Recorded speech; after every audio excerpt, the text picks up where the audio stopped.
Welcome to Storytime Haven, where we bring classic tales to life. Today, we present Tales for Christmas Eve by Rhoda Broughton. This collection of enchanting stories captures the spirit of the holiday season, blending whimsy with reflections on love, friendship, and the magic that surrounds us during this special time of year.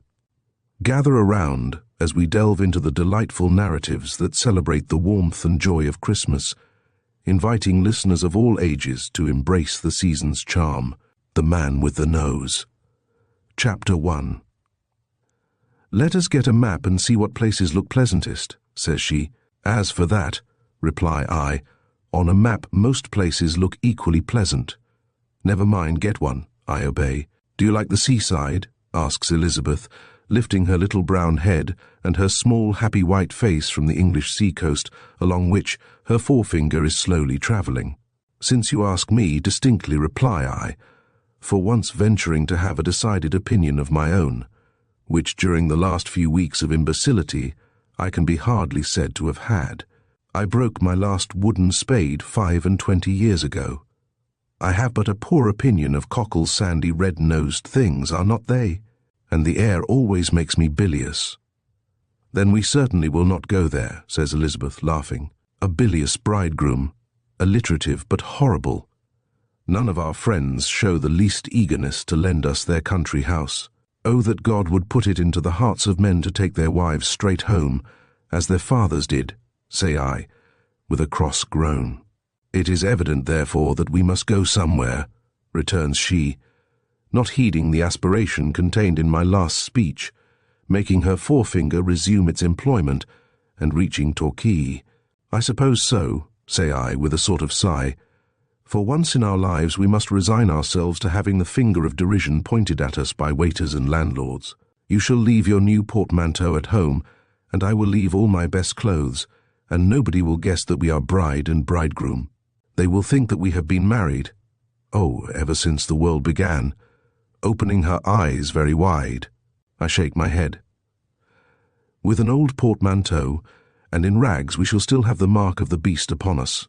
Do you mind much? Do you hate being ridiculous?" asks Elizabeth, meekly, rather depressed by my view of the case. "Because if so, let us go somewhere out of the way, where there will be very few people to laugh at us."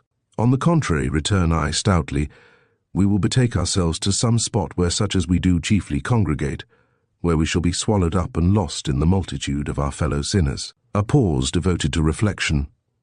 "What do you say to Killarney?" say I cheerfully. "There are a great many fleas there, I believe," replies Elizabeth, slowly. "Flea bites make large lumps on me. You would not like me if I were covered with large lumps." At the hideous ideal picture, thus presented to me by my little beloved, I relapse into inarticulate idiocy, emerging from which by and by I suggest the lakes. My arm is round her, and I feel her supple body shiver, though it is mid-July, and the bees are booming about in the still and sleepy noon garden outside. "Oh, no, not. Why such emphasis?" I ask gaily. "More fleas? At this rate, and with this sine qua non, our choice will grow limited. Something dreadful happened to me there," she says with another shudder. "But indeed I did not think there was any harm in it. I never thought anything would come of it." "What the devil was it?" cry I in a jealous heat and hurry. "What the mischief did you do, and why have not you told me about it before?" "I did not do much," she answers meekly, seeking for my hand, and when found kissing it in timid deprecation of my wrath. "But I was ill, very ill there. I had a nervous fever. I was in a bed hung with a chintz with a red and green fern-leaf pattern on it. I have always hated red and green fern-leaf chintzes ever since. It would be possible to avoid the obnoxious bed, would not it?" say I, laughing a little. "Where does it lie? Windermere? Ulleswater? Wastwater? Where?" "We were at Ulleswater," she says, speaking rapidly, while a hot colour grows on her small white cheeks. "Papa, Mamma, and I. And there came a mesmerizer to Penrith, and we went to see him. Everybody did, and he asked leave to mesmerize me. He said I should be such a good medium, and I did not know what it was like. I thought it would be quite good fun, and I let him." She is trembling exceedingly. Even the loving pressure of my arms cannot abate her shivering. "Well?" "And after that I do not remember anything. I believe I did all sorts of extraordinary things that he told me, sang and danced, and made a fool of myself. But when I came home I was very ill. I lay in bed for 5 whole weeks, and was off my head, and said odd and wicked things that you would not have expected me to say. That dreadful bed. Shall I ever forget it? We will not go to the lakes, I say decisively, and we will not talk any more about mesmerism. That is right, she says with a sigh of relief. I try to think about it as little as possible, but sometimes in the dead black of the night, when God seems a long way off, and the devil near, it comes back to me so strongly. I feel, do not you know, as if he were somewhere in the room, and I must get up and follow him. Why should not we go abroad? Suggest I, abruptly turning the conversation. Why indeed? Cries Elizabeth, recovering her gaiety, while her pretty blue eyes begin to dance. How stupid of us not to have thought of it before. Only abroad is a big word. What abroad? We must be content with something short of Central Africa, I say gravely, as I think our £150 would hardly take us that far. Wherever we go we must buy a dialogue book, suggests my little bride-elect, and I will learn some phrases before we start. As for that, the Anglo-Saxon tongue takes one pretty well round the world, reply I, with a feeling of complacent British swagger, putting my hands in my breeches pockets. Do you fancy the Rhine? Says Elizabeth with a rather timid suggestion. I know it is the fashion to run it down nowadays and call it a cocktail river, but after all it cannot be so very contemptible, or Byron could not have said such noble things about it. The castled crag of Drachenfels frowns o'er the wide and winding Rhine, whose breast of waters broadly swells between the banks which bear the vine, say I, spouting.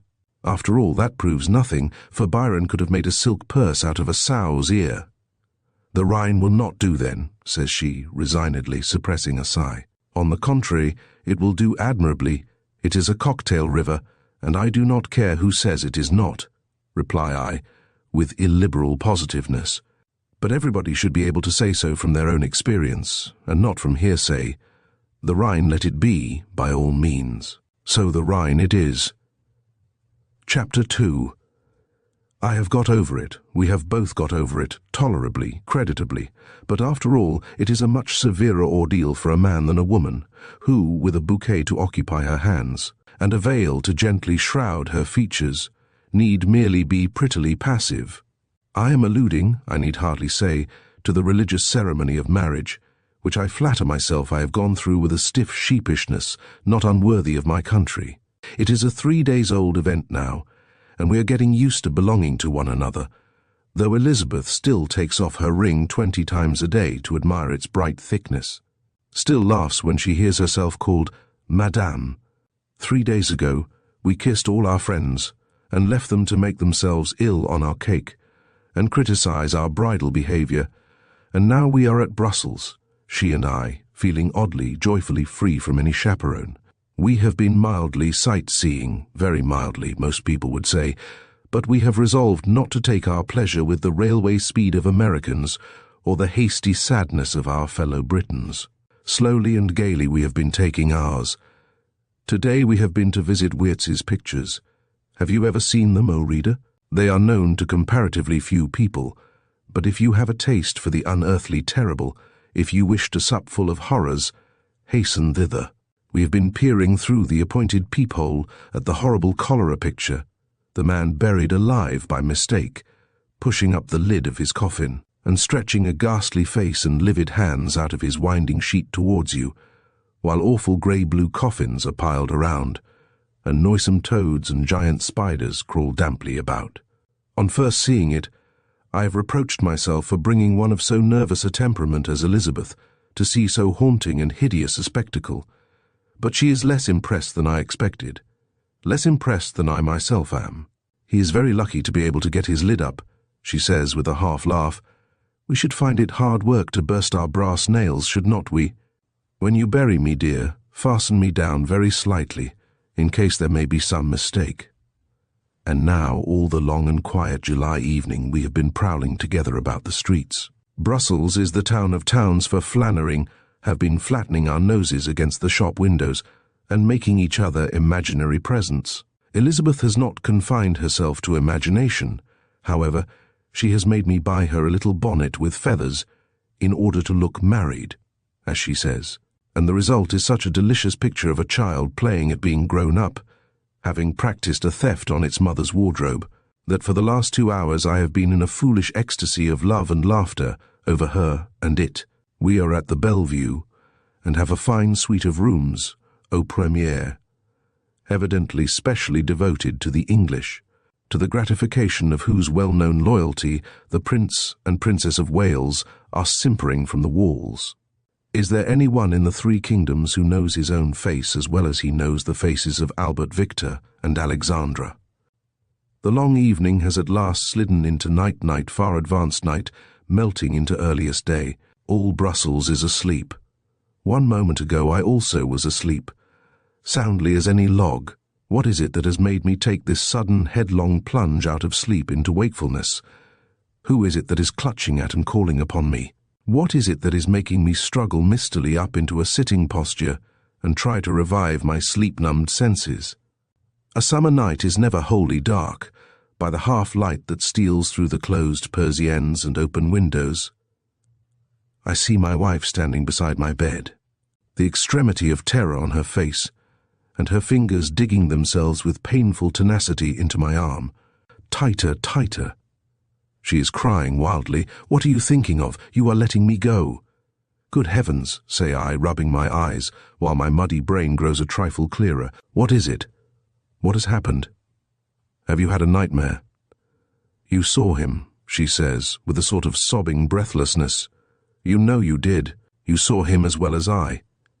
I, cry I, incredulously, not I. Till this second I have been fast asleep. I saw nothing. You did, she cries passionately. You know you did. Why do you deny it? You were as frightened as I. As I live, I answer solemnly, I know no more than the dead what you are talking about. Till you woke me by calling me and catching hold of me, I was as sound asleep as the 7 sleepers. Is it possible that it can have been as she says with a long sigh, for a moment loosing my arm and covering her face with her hands? But no, in a dream I should have been somewhere else. But I was here on that bed, and he stood pointing with her forefinger, just there between the foot of it and the window. She stops, panting. It is all that brute Weertz, say I in a fury. I wish I had been buried alive myself, before I had been fool enough to take you to see his beastly daubs. Light a candle, she says in the same breathless way, her teeth chattering with fright. Let us make sure that he is not hidden somewhere in the room. How could he be? Say I, striking a match. The door is locked. He might have got in by the balcony, she answers, still trembling violently. He would have had to have cut a very large hole in the say I, half mockingly. See, they are intact and well fastened on the inside. She sinks into an armchair and pushes her loose soft hair from her white face. It was a dream then, I suppose? She is silent for a moment or two, while I bring her a glass of water, and throw a dressing gown round her cold and shrinking form. Now tell me, my little one, I say coaxingly, sitting down at her feet, what it was, what you thought you saw. Thought I saw, echoes she with indignant emphasis, sitting upright, while her eyes sparkle feverishly. I am as certain that I saw him standing there, as I am that I see that candle burning, that I see this chair, that I see you, him. But who is she falls forward on my neck, and buries her face in my shoulder. That dreadful man, she says, while her whole body is one tremor. What dreadful man?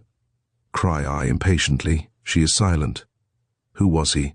I do not know. Did you ever see him before? Oh, no, never. I hope to God I may never see him again. What was he like? Come closer to me, she says, laying hold of my hand with her small and chilly fingers. Stay quite near me, and I will tell you after a pause. He had a my dear soul, cry I, bursting out with a loud laugh in the silence of the night. Do not most people have noses? Would not he have been much more dreadful if he had had? But it was such a nose, she says, with perfect trembling gravity. A bottle nose, suggest I, still cackling. For heaven's sake, don't laugh, she says nervously. If you had seen his face, you would have been as little disposed to laugh as I. But his nose, return I, suppressing my merriment. What kind of nose was it? See, I am as grave as a judge. It was very prominent, she answers in a sort of awe-struck half-whisper, and very sharply chiseled, the nostrils very much cut out. A little pause. His eyebrows were one straight black line across his face, and under them his eyes burnt like dull coals of fire, that shone and yet did not shine. They looked like dead eyes, sunken, half extinguished, and yet sinister. And what did he do? Ask I, impressed, despite myself, by her passionate earnestness. When did you first see him? I was asleep, she said. At least I thought so. And suddenly I opened my eyes, and he was there pointing again with trembling finger between the window and the bed. What was he doing? Was he walking about? He was standing as still as stone. I never saw any live thing so still looking at me. He never called or beckoned or moved a finger, but his eyes commanded me to come to him, as the eyes of the mesmerizer at Penrith did. She stops, breathing heavily.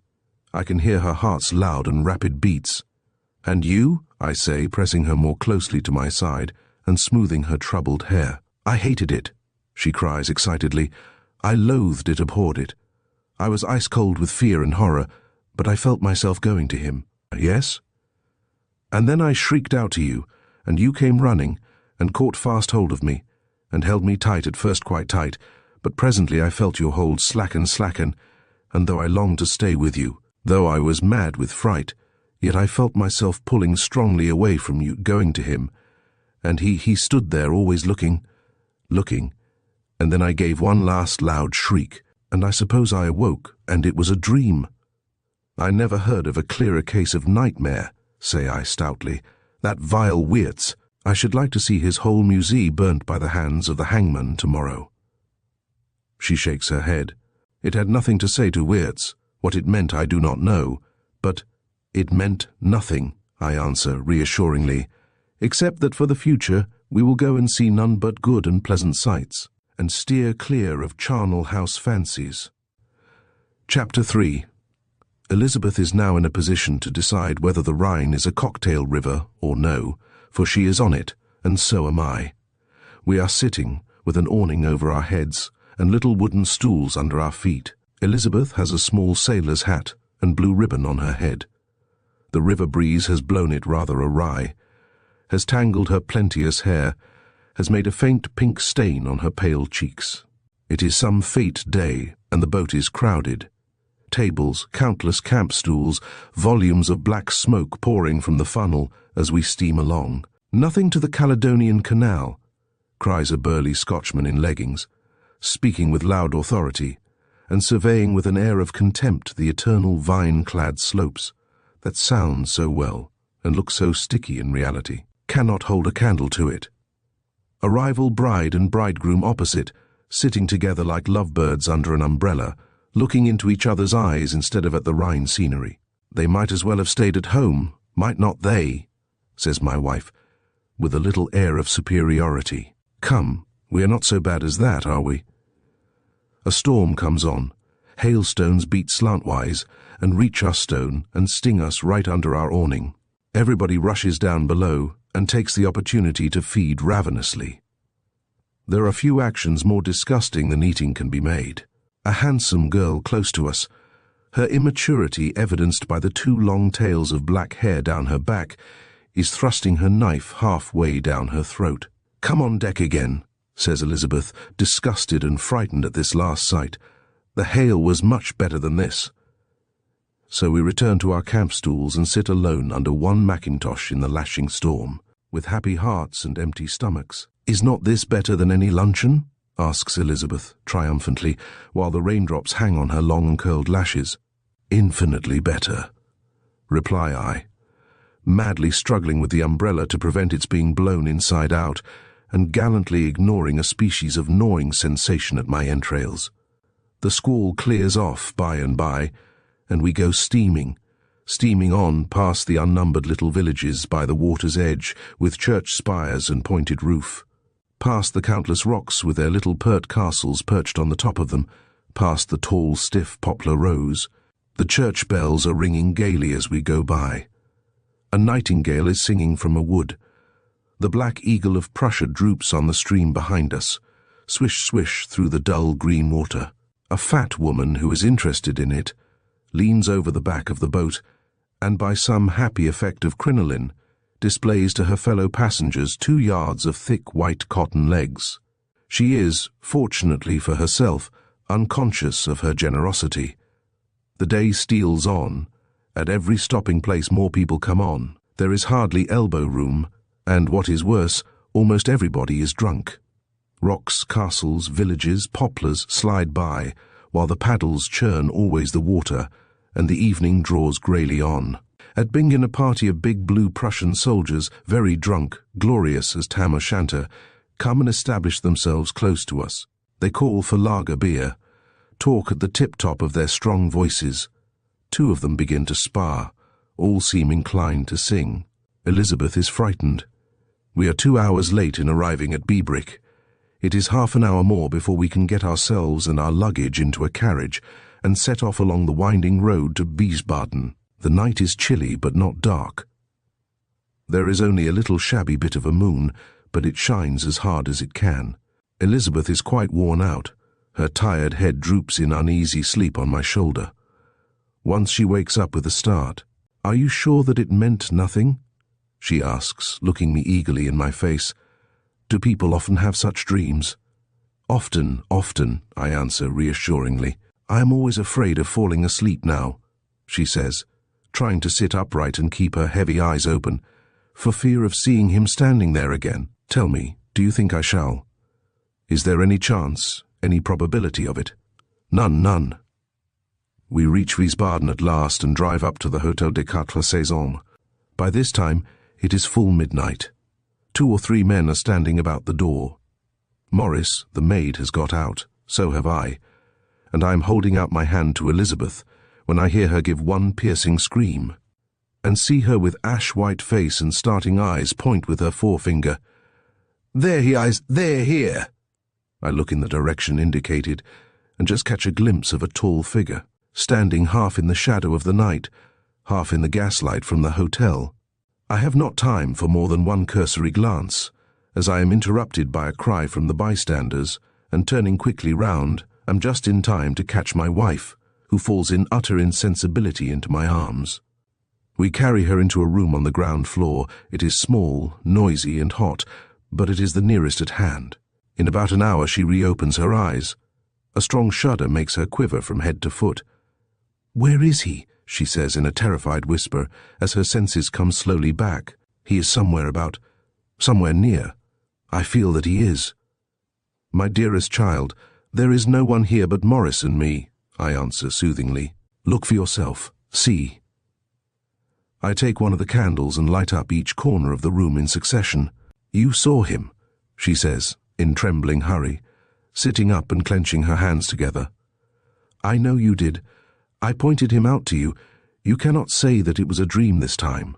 I saw 2 or 3 ordinary-looking men as we drove up," I answer, in a commonplace, matter-of-fact tone. "I did not notice anything remarkable about any of them. You know the fact is, darling, that you have had nothing to eat all day, nothing but a biscuit, and you are overwrought and fancy things." "Fancy," echoes she with strong irritation. "How you talk. Was I ever one to fancy things? I tell you that as sure as I sit here, as sure as you stand there, I saw him the man I saw in my dream, if it was a dream. There was not a hair's breadth of difference between them, and he was looking at me, looking—" She breaks off into hysterical sobbing. "My dear child," say I, thoroughly alarmed, and yet half angry, "for God's sake do not work yourself up into a fever. Wait till tomorrow, and we will find out who he is, and all about him. You yourself will laugh when we discover that he is some harmless bagman." "Why not?" she says nervously. "Why cannot you find out this minute?" "Impossible. Everybody is in bed. Wait till tomorrow, and all will be cleared up." The morrow comes, and I go about the hotel, inquiring. The house is so full, and the data I have to go upon are so small, that for some time I have great difficulty in making it understood to whom I am alluding. At length, one waiter seems to comprehend. A tall and dark gentleman, with a pronounced and very peculiar nose. Yes, there has been such a one, certainly, in the hotel, But he left at grand matin this morning. He remained only one night. And his name? The garçon shakes his head. That is unknown, monsieur. He did not inscribe it in the visitor's book. What countryman was he? Another shake of the head. He spoke German, but it was with a foreign accent. Whither did he go? That also is unknown. Nor can I arrive at any more facts about him. Chapter 4. A fortnight has passed. We have been hither and thither. Now we are at Lucerne. Peopled with better inhabitants, Lucerne might well do for heaven. It is drawing towards eventide, and Elizabeth and I are sitting hand in hand on a quiet bench under the shady linden trees, on a high hill up above the lake. There is nobody to see us, so we sit peaceably hand in hand.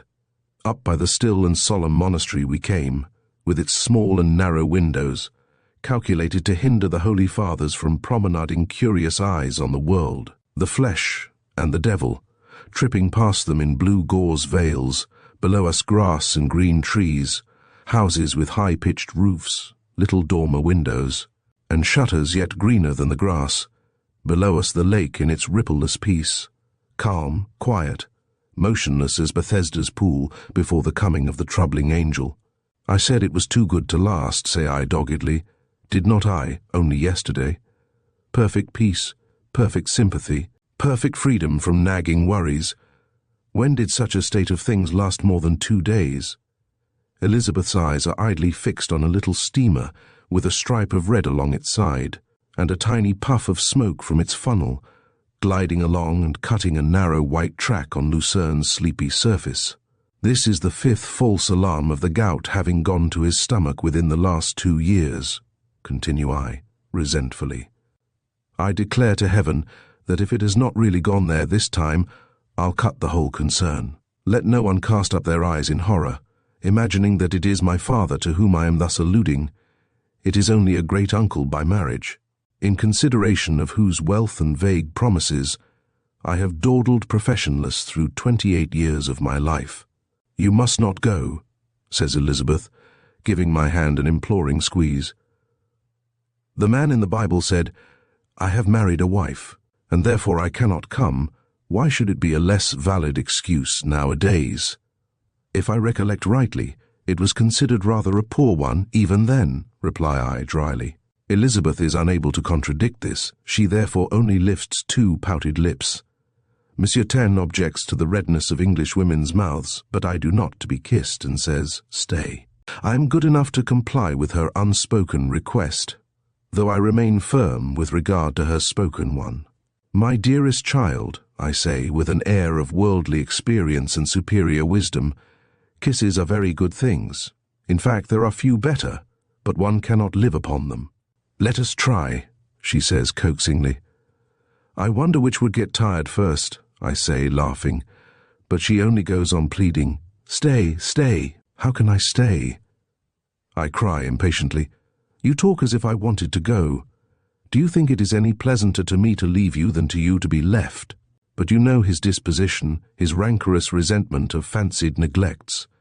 For the sake of 2 days' indulgence, must I throw away what will keep us in ease and plenty to the end of our days? I do not care for plenty, she says, with a little petulant gesture. I do not see that rich people are any happier than poor ones. Look at the St. Clairs. They have £40,000 a year, and she is a miserable woman, perfectly miserable, because her face gets red after dinner. There will be no fear of our faces getting red after dinner, say I grimly, for we shall have no dinner for them to get red after. A pause. My eyes stray away to the mountains. Pilatus on the right, with his jagged peak and slender snow chains about his harsh neck. Hill after hill rising silent, eternal, like guardian spirits standing hand in hand around their child, the lake. As I look, suddenly they have all flushed, as at some noblest thought, and over all their sullen faces streams an ineffable rosy joy, a solemn and wonderful effulgence. Such as Israel saw reflected from the features of the Eternal in their prophet's transfigured eyes. The unutterable peace and stainless beauty of earth and sky seem to lie softly on my soul. Would God I could stay. Would God all life could be like this, I say devoutly, and the aspiration has the reverent earnestness of a prayer. Why do you say, would God, she cries passionately, when it lies with yourself? Oh, my dear love, gently sliding her hand through my arm and lifting wetly beseeching eyes to my face. I do not know why I insist upon it so much. I cannot tell you myself. I dare say I seem selfish and unreasonable, but I feel as if your going now would be the end of all things. As if. She breaks off suddenly. My child, say I, thoroughly distressed and still determined to have my own way. You talk as if I were going for ever and a day. In a week, at the outside, I shall be back. And then you will thank me for the very thing for which you now think me so hard and disobliging. Shall I? She answers mournfully. Well, I hope so. You will not be alone either. You will have Morris. Yes. And every day you will write me a long letter, telling me every single thing that you do, say, and think. Yes. She answers me gently and obediently, but I can see that she is still utterly unreconciled to the idea of my absence. What is it that you are afraid of? I ask, becoming rather irritated. What do you suppose will happen to you? She does not answer. Only a large tear falls on my hand, which she hastily wipes away with her pocket handkerchief, as if afraid of exciting my wrath. Can you give me any good reason why I should stay? I ask dictatorially. None, only stay. But I am resolved not to stay. Early the next morning I set off. Chapter 5. This time it is not a false alarm. This time it really has gone to his stomach, and declining to be dislodged thence kills him. My return is therefore retarded until after the funeral and the reading of the will. The latter is so satisfactory, and my time is so fully occupied with a multiplicity of attendant business, that I have no leisure to regret the delay. I write to Elizabeth, but receive no letters from her. This surprises and makes me rather angry, but does not alarm me. If she had been ill, if anything had happened, Morris would have written. She never was great at writing, poor little soul. What dear little babyish notes she used to send me during our engagement. Perhaps she wishes to punish me for my disobedience to her wishes. Well, now she will see who was in the right. I am drawing near her now. I am walking up from the railway station at Lucerne. I am very joyful as I march along under an umbrella in the grand, broad shining of the summer afternoon. I think with pensive passion of the last glimpse I had of my beloved, her small and wistful face, looking out from among the thick, fair fleece of her long hair, winking away her tears and blowing kisses to me. It is a new sensation to me to have anyone looking tearfully wistful over my departure. I draw near the great glaring Schweizerhof, with its colonnaded, tourist-crowded porch.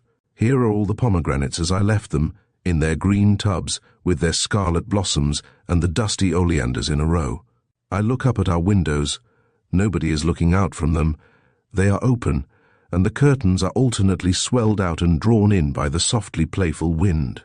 I run quickly upstairs and burst noisily into the sitting room. Empty, perfectly empty. I open the adjoining door into the bedroom, crying, "Elizabeth! Elizabeth!" But I receive no answer. Empty, too. A feeling of indignation creeps over me as I think, knowing the time of my return, she might have managed to be indoors. I have returned to the silent sitting room, where the only noise is the wind still playing hide-and-seek with the curtains. As I look vacantly round, my eye catches sight of a letter lying on the table. I pick it up mechanically and look at the address. Good heavens, what can this mean? It is my own that I sent her 2 days ago, unopened, with the seal unbroken. Does she carry her resentment so far as not even to open my letters? I spring at the bell and violently ring it. It is answered by the waiter who has always specially attended us. Is Madame gone out? The man opens his mouth and stares at me. Madame, is Monsieur then not aware that Madame is no longer at the hotel? On the same day as Monsieur, Madame departed. Departed? Good God, what are you talking about? A few hours after Monsieur's departure, I will not be positive as to the exact time, but it must have been between 1 and 2 o'clock, as the midday table d'hôte was in progress. A gentleman came and asked for Madame. Yes, be quick. I demanded whether I should take up his card, but he said no, that was unnecessary, as he was perfectly well known to Madame. And, in fact, a short time afterwards, without saying anything to anyone, she departed with him. And did not return in the evening? No, monsieur. Madame has not returned since that day. I clench my hands in an agony of rage and grief. So this is it. With that pure child face, with that divine ignorance, only 3 weeks married, this is the trick she has played me. I am recalled to myself by a compassionate suggestion from the garçon. Perhaps it was the brother of Madame. Elizabeth has no brother, but the remark brings back to me the necessity of self-command. Very probably, I answer, speaking with infinite difficulty. What sort of looking gentleman was he? He was a very tall and dark gentleman with a most peculiar nose, not quite like any nose that I ever saw before, and most. Singular eyes. Never have I seen a gentleman who at all resembled him. I sink into a chair, while a cold shudder creeps over me as I think of my poor child's dream, of her fainting fit at Wiesbaden, of her unconquerable dread of, and, aversion from my departure. And this happened 12 days ago. I catch up my hat and prepare to rush like a madman in pursuit. How did they go? I ask incoherently. By train, driving, walking? They went in a carriage. What direction did they take? Whither did they go? He shakes his head. It is not known. It must be known, I cry, driven to frenzy by every second's delay. Of course the driver could tell. Where is he? Where can I find him? He did not belong to Lucerne. Neither did the carriage. The gentleman brought them with him. But Madame's maid, say I, a gleam of hope flashing across my mind. Did she go with her? No, monsieur, she is still here. She was as much surprised as monsieur at Madame's departure. Send her at once, I cry eagerly. But when she comes, I find that she can throw no light on the matter. She weeps noisily and says many irrelevant things, but I can obtain no information from her beyond the fact that she was unaware of her mistress's departure until long after it had taken place, when, surprised at not being rung for at the usual time, she had gone to her room and found it empty, and on inquiring in the hotel had heard of her sudden departure. That, expecting her to return at night, she had sat up waiting for her till 2 o'clock in the morning. But that, as I knew she had not returned, neither had anything since been heard of her. Not all my inquiries, not all my cross-questionings of the whole staff of the hotel, of the visitors, of the railway officials, of nearly all the inhabitants of Lucerne and its environs, procure me a jot more knowledge. On the next few weeks I look back as on a hellish and insane dream. I can neither eat nor sleep. I am unable to remain one moment quiet. My whole existence, my nights and my days are spent in seeking. Everything that human despair and frenzied love can do is done by me. I advertise, I communicate with the police, I employ detectives, but that fatal 12 days' start forever baffles me. Only on one occasion do I obtain one tittle of information. In a village a few miles from Lucerne, the peasants, on the day in question, saw a carriage driving rapidly through their little street. It was closed, but through the windows they could see the occupants, a dark gentleman with the peculiar physiognomy which has been so often described, and on the opposite seat a lady lying apparently in a state of utter insensibility. But even this leads to nothing. O reader, these things happened 20 years ago. Since then I have searched sea and land, but never have I seen my little Elizabeth again. Behold, it was a dream. Chapter 6. Yesterday morning I received the following letter. Weston House, Caulfield, Shire. My dear Dinah, you must come, I scorn all your excuses, and see through their flimsiness. I have no doubt that you are much better amused in Dublin, frolicking round ballrooms with a succession of horse soldiers, and watching Her Majesty's household troops play polo in the Phoenix Park. But no matter, you must come. We have no particular inducements to hold out. We lead an exclusively bucolic, cow-milking, pig-fattening, roast mutton-eating and to bed at 10 o'clock going life. But no matter, you must come. I want you to see how happy 2 dull elderly people may be, with no special brightness in their lot to make them so. My old man, he is surprisingly ugly at the first glance, but grows upon one afterwards, sends you his respects, and bids me say that he will meet you at any station on any day at any hour of the day or night. If you succeed in evading our persistence this time, you will be a cleverer woman than I take you for. Ever yours affectionately, Jane Watson. August 15th. P.S. We will invite our little scarlet-headed curate to dinner to meet you, so as to soften your fall from the society of the plungers. Is my answer. My dear Jane, kill the fat calf in all haste, and put the baked meats into the oven, for I will come. Do not, however, imagine that I am moved thereunto by the prospect of the bright-headed curate. Believe me, my dear, I am as yet at a distance of 10 long good years from an addiction to the minor clergy. If I survive the crossing of that seething, heaving, tumbling abomination, St. George's Channel, you may expect me on Tuesday next. I have been groping for hours in Bradshaw's darkness that may be felt, and I have arrived at length at this twilight result, that I may arrive at your station at 6:55 p.m. But the ways of Bradshaw are not our ways, and I may either rush violently past or never attain it. If I do, and if on my arrival I see some rustic vehicle, guided by a startlingly ugly gentleman, awaiting me, I shall know from your wifely description that it is your old man. Till Tuesday, then, affectionately yours, Dinah Bellairs. August. I am as good as my word. On Tuesday I set off. For 4 mortal hours and a half I am disastrously, hideously, diabolically sick. For 4 hours and a half I curse the day on which I was born, the day on which Jane Watson was born, the day on which her old man was born, and lastly, but oh, not leastly, the day and the dock on which and in which the Leinster's plunging, courtesying, throbbing body was born. On arriving at Holyhead, feeling convinced from my sensations that, as the French say, I touch my last hour, I indistinctly request to be allowed to stay on board and die.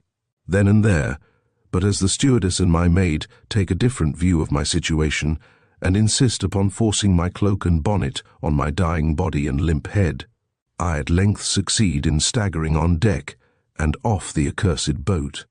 I am then well shaken up for 2 or 3 hours in the Irish Mail, and after crawling along a slow byline for 2 or 3 hours more, am at length, at 6:55, landed, battered, tired, dust-blacked, and qualmish, at the little roadside station of Caulfield. My maid and I the only passengers who descend. The train snorts its slow way onwards, and I am left gazing at the calm crimson death of the August sun, and smelling the sweet peas in the station-master's garden border. I look round in search of Jane's promised tax-cart, and steel my nerves for the contemplation of her old man's unlovely features. But the only vehicle which I see is a tiny 2-wheeled pony carriage, drawn by a small and tub-shaped bay pony, and driven by a lady in a hat, whose face is turned expectantly towards me. I go up and recognize my friend, whom I have not seen for 2 years, not since before she fell in with her old man and espoused him. I thought it safest, after all, to come myself, she says with a bright laugh. My old man looked so handsome this morning that I thought you would never recognize him from my description. Get in, dear, and let us trot home as quickly as we can. I comply, and for the next half-hour sit, while the cool evening wind is blowing the dust off my hot and jaded face, stealing amazed glances at my companion's cheery features. Cheery. That is the very last word that, excepting in an ironical sense, anyone would have applied to my friend Jane 2 years ago. 2 years ago, Jane was 35, the elderly eldest daughter of a large family, hustled into obscurity, jostled, shelved, by half a dozen younger. Fresher sisters, an elderly girl addicted to lachrymose verse about the gone and the dead and the forever lost. Apparently the gone has come back, the dead resuscitated, the forever lost been found again. The peaky, sour virgin is transformed into a gracious matron with a kindly, comely face, pleasure-making and pleasure-feeling. Oh, happiness! What powder, or paste, or milk of roses can make old cheeks young again in the cunning way that you do? If you would but bide steadily with us, we might live forever, always young and always handsome. My musings on Jane's metamorphosis, combined with a tired headache, make me somewhat silent. And indeed there is mostly a slackness of conversation between the two dearest allies on first meeting, after absence a sort of hesitating shiver, before plunging into the sea of talk that both know lie in readiness for them. "Have you got your harvest in yet?" I ask, more for the sake of not utterly holding my tongue than from any profound interest in the subject, as we jog briskly along between the yellow cornfields, where the dry-bound sheaves are standing in golden rows in the red sunset light. "Not yet," answers Jane. "We have only just begun to cut some of it. However, thank God, the weather looks as settled as possible. There is not a streak of watery lilac in the west. My headache is almost gone, and I am beginning to think kindly of dinner, a subject from which all day until now my mind has hastily turned with a sensation of hideous inward revolt, by the time that the fat pony pulls up before the old-world dark porch of a modest little house, which has bashfully hidden its original face under a veil of crowded clematis flowers and stalwart ivy. Set as in a picture frame by the large drooped ivy leaves, I see a tall and moderately hard-featured gentleman of middle age perhaps of the two, rather inclining towards elderly, smiling at us a little shyly. "This is my old man," cries Jane, stepping gaily out, and giving him a friendly introductory pat on the shoulder. "Old man, this is Dinah." Having thus been made known to each other, we shake hands, but neither of us can arrive at anything pretty to say. Then I follow Jane into her little house, the little house for which she has so happily exchanged her 10th part of the large and noisy paternal mansion. It is an old house, and everything about it has the moderate shabbiness of old age and long and careful wear. Little thick-walled rooms, dark and cool, with flowers and flower scents lying in wait for you everywhere. A silent, fragrant, childless house. To me, who have had oily locomotives snorting and racing through my head all day, its dumb sweetness seems like heaven. "And now that we have secured you, we do not mean to let you go in a hurry," says Jane hospitably that night at bedtime, lighting the candles on my dressing table. "You are determined to make my mouth water, I see," say I, interrupting a yawn to laugh. "Lone me, who have neither old man nor dear little house, nor any prospect of ultimately attaining either. But if you honestly are not bored, you will stay with us a good bit," she says, laying her hand with kind entreaty on my sleeve. "St. George's Channel is not likely to be faced again." "Perhaps I shall stay until you are obliged to go away yourselves to get rid of me," return I, smiling. "Such things have happened. Yes, without joking, I will stay a month. Then, by the end of a month, if you have not found me out thoroughly, I think I may pass among men for a more amiable woman than I have ever yet had the reputation of." A quarter of an hour later I am laying down my head among soft and snow-white pillows, and saying to myself that this delicious sensation of utter drowsy repose, of soft darkness and odorous quiet, is cheaply purchased even by the ridiculous anguish which my own sufferings, and hardly less than my own sufferings, the demoniac sights and sounds afforded by my fellow passengers, caused me on board the accursed, built in the eclipse, and rigged with curses dark. Chapter 7. "Well, I cannot say that you look much rested," says Jane next morning, coming in to greet me, smiling and fresh, yes, skeptic of 18. Even a woman of 37 may look fresh in a print gown on an August morning, when she has a well of lasting quiet happiness inside her, coming in with a bunch of creamy gloire de Dijons in her hand for the breakfast table. "You look infinitely more fagged than you did when I left you last night." "Do I?" say I rather faintly. "I'm afraid you did not sleep much," suggests Jane, a little crestfallen at the insult to her feather beds implied by my wakefulness. Some people never can sleep the first night in a strange bed, and I stupidly forgot to ask whether you liked the feather bed or mattress at the top. "Yes, I did sleep," I answer gloomily. "I wish to heaven I had not." "Wish to heaven you had not," repeats Jane slowly, with a slight astonished pause between each word. "My dear child, for what other purpose did you go to bed?" I had bad dreams," say I, shuddering a little and then taking her hand, roses and all, in mine. "Dear Jane, do not think me quite run mad, but have you got a Bradshaw in the house?" "A Bradshaw? What on earth do you want with Bradshaw?" says my hostess, her face lengthening considerably and a slight tincture of natural coldness coming into her tone. "I know it seems rude, insultingly rude," say I, still holding her hand and speaking almost lachrymosely. "But do you know, my dear, I really am afraid that I shall have to leave you today." "To leave us?" repeats she, withdrawing her hand and growing angrily red. "What? When not 24 hours ago you settled to stay a month with us? What have we done between then and now to disgust you with us?" "Nothing, nothing," cry I eagerly. "How can you suggest such a thing? I never had a kinder welcome nor ever saw a place that charmed me more, but what?" asks Jane, her colour subsiding and looking a little mollified. "It is best to tell the truth, I suppose," say I, sighing, "even though I know that you will laugh at me, will call me vapourish, sottishly superstitious, but I had an awful and hideous dream last night." "Is that all?" she says, looking relieved, and beginning to arrange her roses in an old china bowl. "And do you think that all dreams are confined to this house? I never heard before of their affecting any one special place more than another. Perhaps no sooner are you back in Dublin in your own room and your own bed, than you will have a still worse and uglier one." I shake my head. "But it was about this house, about, she says, with an accent of a little aroused interest, about you and your husband," I answer earnestly. "Shall I tell it you? Whether you say yes or no, I must. Perhaps it came as a warning. Such things have happened. Yes, say what you will. I cannot believe that any vision so consistent, so tangibly real, and utterly free from the jumbled incongruities and unlikelinesses of ordinary dreams could have meant nothing. Shall I begin?"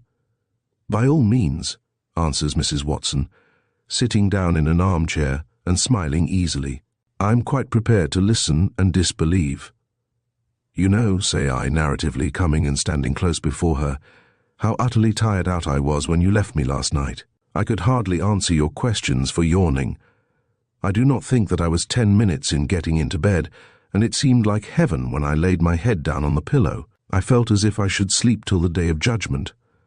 Well, you know, when one is asleep, one has of course no measure of time, and I have no idea what hour it was really. But at some time, in the blackest and darkest of the night, I seemed to wake. It appeared as if a noise had woke me, a noise which at first neither frightened nor surprised me in the least, but which seemed quite natural, and which I accounted for in the muddled, drowsy way in which one does account for things when half asleep. But as I gradually grew to fuller consciousness, I found out, with a cold shudder, that the noise I heard was not one that belonged to the night, nothing that one could lay on wind in the chimney, or mice behind the wainscot, or ill-fitting boards. It was a sound of muffled struggling, and once I heard a sort of choked, strangled cry. I sat up in bed, perfectly numbed with fright, and for a moment could hear nothing for the singing of the blood in my head, and the loud battering of my heart against my side. Then I thought that if it were anything bad, if I were going to be murdered, I had at least rather be in the light than the dark, and see in what sort of shape my fate was coming. So I slid out of bed and threw my dressing gown over my shoulders. I had stupidly forgotten in my weariness overnight to put the matches by the bedside, and could not for the life of me recollect where they were. Also, my knowledge of the geography of the room was so small that in the utter blackness, without even the palest, greyest ray from the window to help me, I was by no means sure in which direction the door lay. I can feel now the pain of the blow. I gave this right side against the sharp corner of the table in passing. I was quite surprised this morning not to find the mark of a bruise there. At last, in my groping, I came upon the handle and turned the key in the lock. It gave a little squeak, and again I stopped for a moment, overcome by ungovernable fear. Then I silently opened the door and looked out. You know that your door is exactly opposite mine. By the line of red light underneath it, I could see that at all events someone was awake and astir within, for the light was brighter than that given by a night light. By the broader band of red light on the right side of it, I could also perceive that the door was ajar. I stood stock still and listened. The two sounds of struggling and chokedly crying had both ceased. All the noise that remained was that, as of some person quietly moving about on unbooted feet. Perhaps Jane's dog Smut is ill and she is sitting up with it. She was saying last night, I remember, that she was afraid it was beginning with the distemper. Perhaps either she or her old man had been taken with some trifling temporary sickness. Perhaps the noise of crying out that I certainly heard was one of them fighting with a nightmare. Trying, by such-like suggestions, to hearten myself up, I stole across the passage and peeped in. I pause in my narrative. "Well," says Jane, a little impatiently. She has dropped her flowers. They lie in odorous, dewy confusion in her lap. She is listening rather eagerly. I cover my face with my hands. "Oh, my dear," I cry, "I do not think I can go on. It was too dreadful. Now that I am telling it, I seem to be doing and hearing it over again. I do not call it very kind to keep me on the rack," she says, with a rather forced laugh. "Probably I am imagining something much worse than the reality. For heaven's sake, speak up. What did you see?" I take hold of her hand and continue. "You know that in your room the bed exactly faces the door. Well, when I looked in with eyes blinking at first, and dazzled by the long darkness they had been in, it seemed to me as if that bed were only one horrible sheet of crimson. But as my sight grew clearer, I saw what it was that caused that frightful impression of universal red." Again I pause with a gasp and feeling of oppressed breathing. Go on," cries my companion, leaning forward and speaking with some petulance. "Are you never going to get to the point?"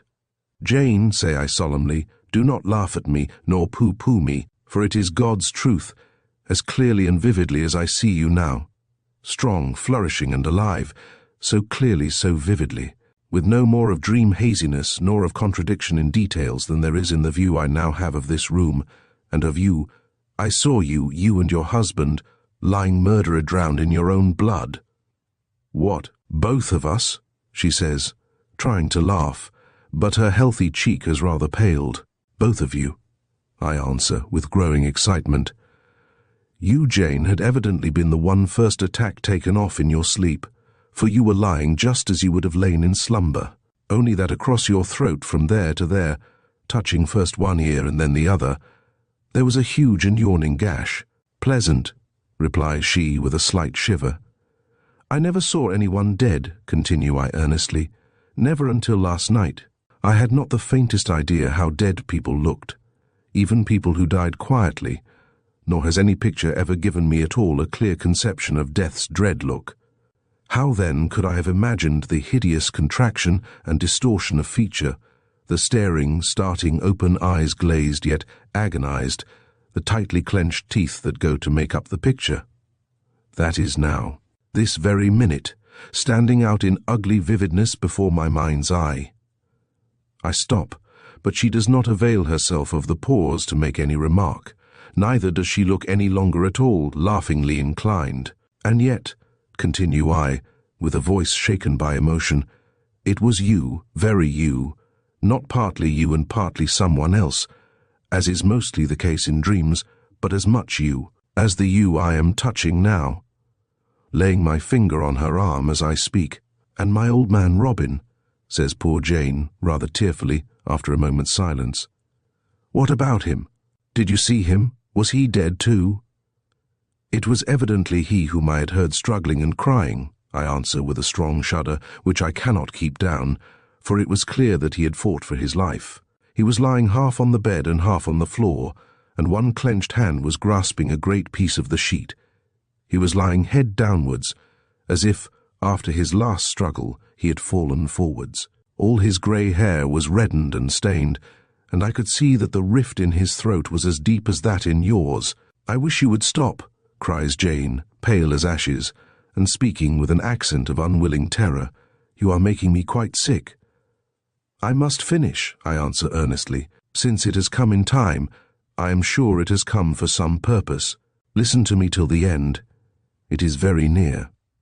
She does not speak, and I take her silence for assent. "I was staring at you both in a stony way," I go on, a feeling, if I felt at all, that I was turning idiotic with horror, standing in exactly the same spot, with my neck craned to look round the door, and my eyes unable to stir from that hideous scarlet bed, when a slight noise, as of someone cautiously stepping on the carpet, turned my stony terror into a living, quivering agony. I looked and saw a man with his back towards me, walking across the room from the bed to the dressing table. He was dressed in the dirty fustian of an ordinary workman, and in his hand he held a red, wet sickle. When he reached the dressing table, he laid it down on the floor beside him and began to collect all the rings, open the cases of the bracelets, and hurry the trinkets of all sorts into his pockets. While he was thus busy, I caught a full view of the reflection of the face in the glass. I stopped for breath. My heart is panting almost as hardly as it seemed to pant during the awful moments I am describing. What was he like? What was he like? Cries Jane, greatly excited. Did you see him distinctly enough to recollect his features again? Would you know him again if you saw him? Should I know my own face if I saw it in the glass? I ask scornfully. I see every line of it now more clearly than I do yours, though that is before my eyes, and the other only before my memory. Well, what was he like? Be quick, for heaven's sake. The first moment that I caught sight of him, continue I, speaking quickly, I felt certain that he was Irish. To no other nationality could such a type of face have belonged. His wild, rough hair fell down over his forehead, reaching his shagged and overhanging brows. He had the wide, grinning slit of a mouth, the long nose, the cunningly twinkling eyes that one so often sees, in combination with a shambling gait and ragged tailcoat, at the railway stations or in the harvest fields at this time of year. A pause. I do not know how it came to me, I go on presently, but I felt as convinced as if I had been told, as if I had known it for a positive fact, that he was one of your own labourers, one of your own harvest men. Have you any Irishmen working for you? Of course we have, answers Jane rather sharply, but that proves nothing. Do not they, as you observed just now, come over in droves at this time of the year for the harvest? I'm sorry, say I, sighing. I wish you had not. Well, let me finish. I have just done.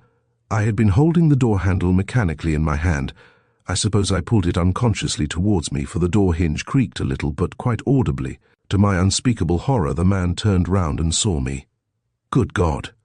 He would cut my throat too with that red reaping hook. I tried to get into the passage and lock the door, but the key was on the inside. I tried to scream, I tried to run, but voice and legs disobeyed me. The bed and room and man began to dance before me. A black earthquake seemed to swallow me up, and I suppose I fell down in a swoon. When I awoke, really, the blessed morning had come, and a robin was singing outside my window on an apple bough. There you have it all, and now let me look for a Bradshaw, for I am so frightened and unhinged that go I must. Chapter 8. I must own that it has taken away appetite, I say, with rather a sickly smile, as we sit round the breakfast table. I assure you that I mean no insult to your fresh eggs and bread and butter, but I simply cannot eat. It certainly was an exceptionally dreadful dream, says Jane, whose colour has returned, and who is a good deal fortified and reassured by the influences of breakfast and of her husband's scepticism, for a condensed and shortened version of my dream has been told to him, and he has easily laughed it to scorn. Exceptionally dreadful, chiefly from its extreme consistency and precision of detail. But still, you know, dear, one has had hideous dreams oneself times out of mind, and they never came to anything. I remember once I dreamt that all my teeth came out in my mouth at once, double ones and all, but that was 10 years ago, and they still keep their situations, nor did I about that time lose any friend, which they say such a dream is a sign of. You say that some unaccountable instinct told you that the hero of your dream was one of my own men, says Robin, turning towards me with a covert smile of benevolent contempt for my superstitiousness. Did not I understand you to say so? Yes, reply I, not in the least shaken by his hardly veiled disbelief. I do not know how it came to me, but I was as much persuaded of that, and am so still, as I am of my own identity. I will tell you of a plan, then, to prove the truth of your vision, returns he, smiling. I will take you through the fields this morning, and you shall see all my men at work, both the ordinary staff and the harvest casuals, Irish and all. If amongst them you find the counterpart of Jane's and my murderer, a Smile, I will promise no. Not even then can I promise to believe you, for there is such a family likeness between all Irishmen at all events. between all the Irishmen that one sees out of Ireland. Take me, I say, eagerly jumping up. Now, this minute. You cannot be more anxious nor half so anxious to prove me a false prophet as I am to be proved one. I am quite at your service, he answers. As soon as you please. Jenny, get your hat and come too. And if we do not find him, says Jane, smiling playfully, I think I am growing pretty easy on that head. You will promise to eat a great deal of luncheon and never mention Bradshaw again. I promise, reply I, gravely.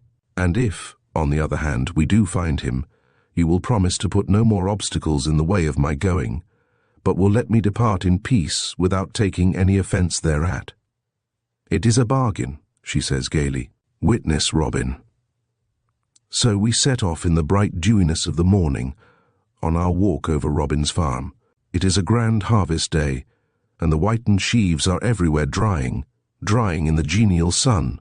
We have been walking for an hour, and both Jane and I are rather tired. The sun beats with all his late summer strength on our heads and takes the force and spring out of our hot limbs. The hour of triumph is approaching, says Robin, with a quiet smile, as we draw near an open gate through which a loaded wain, shedding ripe wheat ears from its abundance as it crawls along, is passing, and time for it too. It is 12:15, and you have been on your legs for fully an hour. Miss Bellairs, you must make haste and find the murderer, for there is only one more field to do it in. Is not there? I cry eagerly, oh, I am glad, thank God I begin to breathe again. We pass through the open gate and begin to tread across the stubble, for almost the last load has gone. We must get nearer the hedge, says Robin, or you will not see their faces. They are all at dinner. We do as he suggests. In the shadow of the hedge we walk close in front of the row of heated labourers, who, sitting or lying on the hedge bank, are eating unattractive-looking dinners. I scan one face after another honest bovine English faces. I have seen 100,000 faces like each one of the faces now before me, very like, but the exact counterpart of none. We are getting to the end of the row. I beginning to feel rather ashamed, though infinitely relieved, and to smile at my own expense. I look again, and my heart suddenly stands still and turns to stone within me. He is not a handbreadth from me. Great God! How well I have remembered his face, even to the unsightly smallpox seams, the shagged locks, the grinning slit mouth, the little sly base eyes. He is employed in no murderous occupation now. He is harmlessly cutting hunks of coarse bread and fat cold bacon with a clasp knife. But yet I have no more doubt that it is he whom I saw with the crimson sickle in his stained hand than I have that it is I who am stonily, shiveringly staring at him. Well, Miss Bellairs, who was right? Asks Robin's cheery voice at my elbow.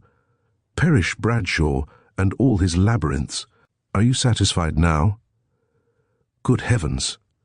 Catching a sudden sight of my face, how white you are! Do you mean to say that you have found him at last? Impossible. Yes, I have found him, I answer in a low and unsteady tone. I knew I should. Look, there he is, close to us, the third from the end. I turn away my head, unable to bear the hideous recollections and associations that the sight of the man calls up, and I suppose that they both look. Are you sure that you are not letting your imagination carry you away? Asks he presently, in a tone of gentle, kindly remonstrance. As I said before, these fellows are all so much alike. They have all the same look of debased, squalid cunning. Oblige me by looking once again, so as to be quite sure. I obey. Reluctantly, I look at him once again. Apparently becoming aware that he is the object of our notice, he lifts his small, dull eyes and looks back at me. It is the same face. They are the same eyes that turned from the plundered dressing table to catch sight of me last night. There is no mistake, I answer, shuddering from head to foot. Take me away, please, as quick as you can, out of the field home. They comply, and over the hot fields and through the hot noon air, we step silently homewards. As we reach the cool and ivied porch of the house, I speak for the first time. You believe me, he hesitates. I was staggered for a moment, I will own, he answers with candid gravity, but I have been thinking it over. And on reflection, I have come to the conclusion that the highly excited state of your imagination is answerable for the heightening of the resemblance which exists between all the Irish of that class into an identity with the particular Irishman you dreamed of, and whose face by your own showing you only saw dimly reflected in the glass. Not dimly, repeat I emphatically, unless I now see that sun dimly, pointing to him as he gloriously, blindingly blazes from the sky. You will not be warned by me then, I continue passionately after an interval. You will run the risk of my dream coming true. You will stay on here in spite of it. Oh, if I could persuade you to go from home, anywhere for a time, until the danger was past. And leave the harvest to itself, answers he, with a smile of quiet sarcasm. Be a loser of 200 or 300 pounds, probably, and a laughing-stock to my acquaintance into the bargain. And all for what? A dream? A fancy? A nightmare? But do you know anything of the man, of his antecedents, of his character? I persist eagerly. He shrugs his shoulders. Nothing whatever. Nothing to his disadvantage, certainly. He came over with a lot of others a fortnight ago, and I engaged him for the harvesting. For anything I have heard to the contrary, he's a simple, inoffensive fellow enough. I am silenced, but not convinced. I turn to Jane. You remember your promise. You will now put no more hindrances in the way of my going. You do not mean to say that you are going, really, says Jane, who is looking rather awed by what she calls the surprising coincidence, but is still a good deal heartened up by her husband's want of faith. I do, reply I emphatically. I should go stark staring mad if I were to sleep another night in that room. I shall go to Chester tonight and cross tomorrow from Holyhead. I do as I say. I make my maid, to her extreme surprise, repack my just unpacked wardrobe and take an afternoon train to Chester. As I drive away with bag and baggage down the leafy lane, I look back and see my two friends standing at their gate. Jane is leaning her head on her old man's shoulder and looking rather wistfully after me, an expression of mingled regret for my departure and vexation at my folly clouding their kind and happy faces. At least my last living recollection of them is a pleasant one. Chapter 9. The joy with which my family welcome my return is largely mingled with surprise, but still more largely with curiosity as to the cause of my so sudden reappearance. But I keep my own counsel. I have a reluctance to give the real reason, and possess no inventive faculty in the way of lying, so I give none. I say, I am back. Is not that enough for you? Set your minds at rest, for that is as much as you will ever know about the matter. For one thing, I am occasionally rather ashamed of my conduct. It is not that the impression produced by my dream is effaced, but that absence and distance from the scene and the persons of it have produced their natural weakening effect. Once or twice during the voyage, when writhing in laughable torments in the ladies' cabin of the steamboat, I said to myself, most likely you are a fool. I therefore continually ward off the cross-questionings of my family with what defensive armor of silence and evasion I may. I feel convinced it was the husband, says one of my sisters, after a long catechism, which, as usual, has resulted in nothing. You are too loyal to your friend to own it, but I always felt sure that any man who could take compassion on that poor peevish old Jane must be some wonderful freak of nature. Come, confess, is not he a cross between an orang-outang and a Methodist parson?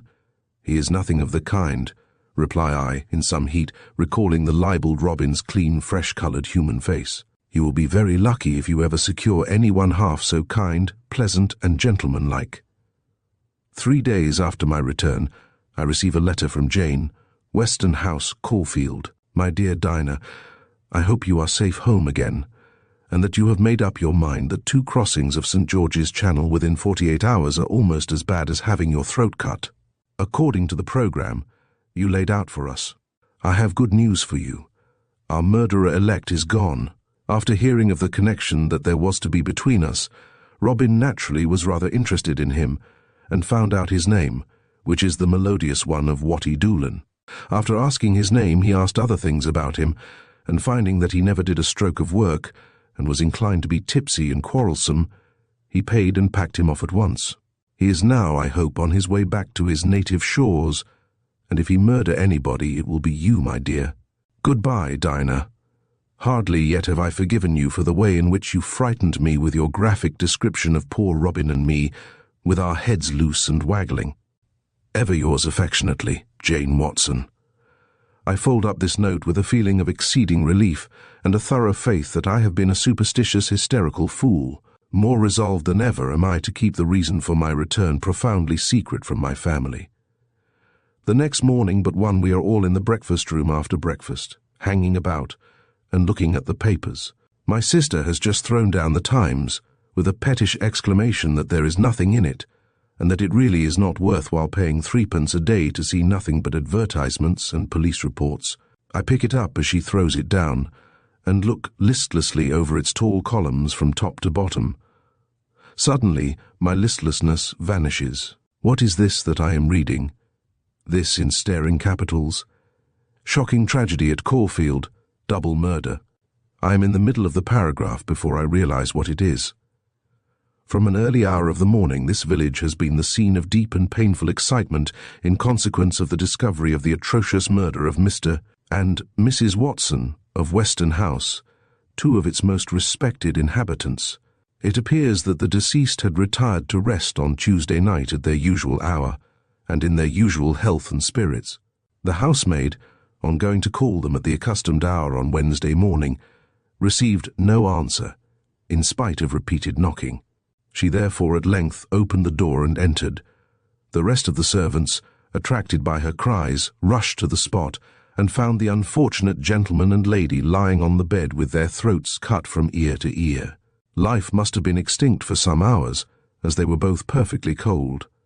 The room presented a hideous spectacle, being literally swimming in blood.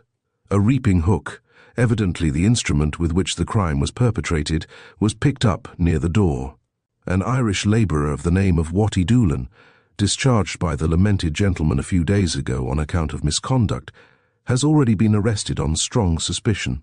As at an early hour on Wednesday morning, he was seen by a farm labourer who was going to his work, washing his waistcoat at a retired spot in the stream which flows through the meadows below the scene of the murder. On being apprehended and searched, several small articles of jewellery, identified as having belonged to Mr. Watson, were discovered in his possession. I drop the paper and sink into a chair, feeling deadly sick. So you see that my dream came true after all. The facts narrated in the above story occurred in Ireland. The only liberty I have taken with them is in transplanting them to England. Poor pretty Bobby. Chapter 10. Yes, my dear, you may not believe me, but I can assure you that you cannot dislike old women more, nor think them more contemptible supernumeraries than I did when I was your age. This is what old Mrs. Wentworth says. The old lady so incredibly tenacious of life, incredibly as it seems to me at 18, as to have buried a husband and 5 strong sons, and yet still to eat her dinner with hearty relish, and laugh at any such jokes as are spoken loudly enough to reach her dulled ears. This is what she says, shaking the while her head, which, poor old soul, is already shaking a good deal involuntarily. I am sitting close beside her armchair, and have been reading aloud to her, but as I cannot succeed in pitching my voice so as to make her hear satisfactorily, by mutual consent, the book has been dropped in my lap, and we have betaken ourselves to conversation. I never said I disliked old women, did I?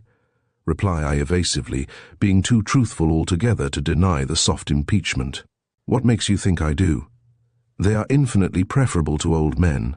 I do distinctly dislike. A fat, bald, deaf old woman, continues she, not heeding me, and speaking with slow emphasis, while she raises one trembling hand to mark each unpleasant adjective. If in the year 2 anyone had told me that I should have lived to be that, I think I should have killed them or myself, and yet now I am all 3. You are not very deaf, say I politely. The fatness and baldness admit of no civilities consistent with veracity, but I raise my voice to pay the compliment. In the year 2 I was 17, she says, wandering off into memory. Yes, my dear, I am just 15 years older than the century, and it is getting into its dotage, is not it? The year 2R. That was just about the time that I first saw my poor Bobby, poor pretty Bobby. And who was Bobby? ask I, pricking up my ears and scenting, with a keen nose of youth, a dead love idol, an idol of which this poor old hill of unsteady flesh was the heroine. I must have told you the tale 100 times, have not I? She asks, turning her old dim eyes towards me. A curious tale, say what you will, and explain it how you will. I think I must have told you, but indeed I forgot to whom I tell my old stories and to whom I do not.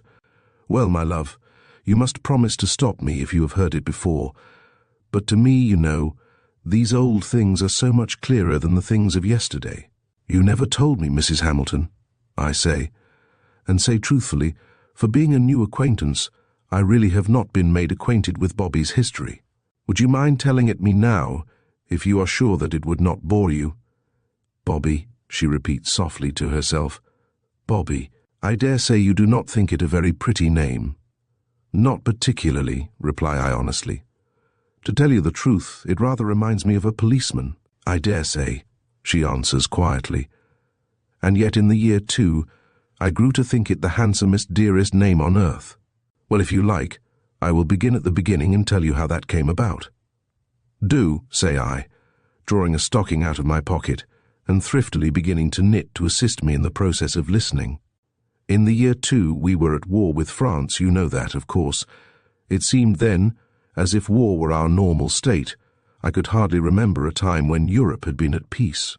In these days of stagnant quiet, it appears as if people's kith and kin always lived out their full time and died in their beds. Then there was hardly a house where there was not one dead, either in battle, or of his wounds after battle, or of some dysentery or ugly parching fever. As for us, we had always been a soldier family always. There was not one of us that had ever worn a black gown, or sat upon a high stool with a pen behind his ear. I had lost uncles and cousins by the half-dozen and dozen, but for my part, I did not much mind, as I knew very little about them, and black was more becoming wear to a person with my bright colour than anything else. At the mention of her bright colour, I unintentionally lift my eyes from my knitting, and contemplate the yellow bagginess of the poor old cheek nearest me. Oh, time, time! What absurd and dirty turns you play us! What do you do with all our fair and goodly things when you have stolen them from us? In what far and hidden treasure house do you store them? But I did care very much, very exceedingly, for my dear old father, not so old either, younger than my eldest boy was when he went. He would have been 42 if he had lived 3 days longer. Well, well, child, you must not let me wander, you must keep me to it. He was not a soldier, was not my father. He was a sailor, a post-captain in His Majesty's Navy, and commanded the ship Thunderer in the Channel Fleet. I had struck 17 in the year 2, as I said before, and had just come home from being finished at a boarding school of repute in those days, where I had learnt to talk the prettiest Ancien Regime French, and to hate Bonaparte with unchristian violence from a little ruined émigré maréchale, had also, with infinite expenditure of time, labour, and Berlin wool, wrought out Abraham's sacrifice of Isaac, and Jacob's first kiss to Rachel, in finest cross-stitch.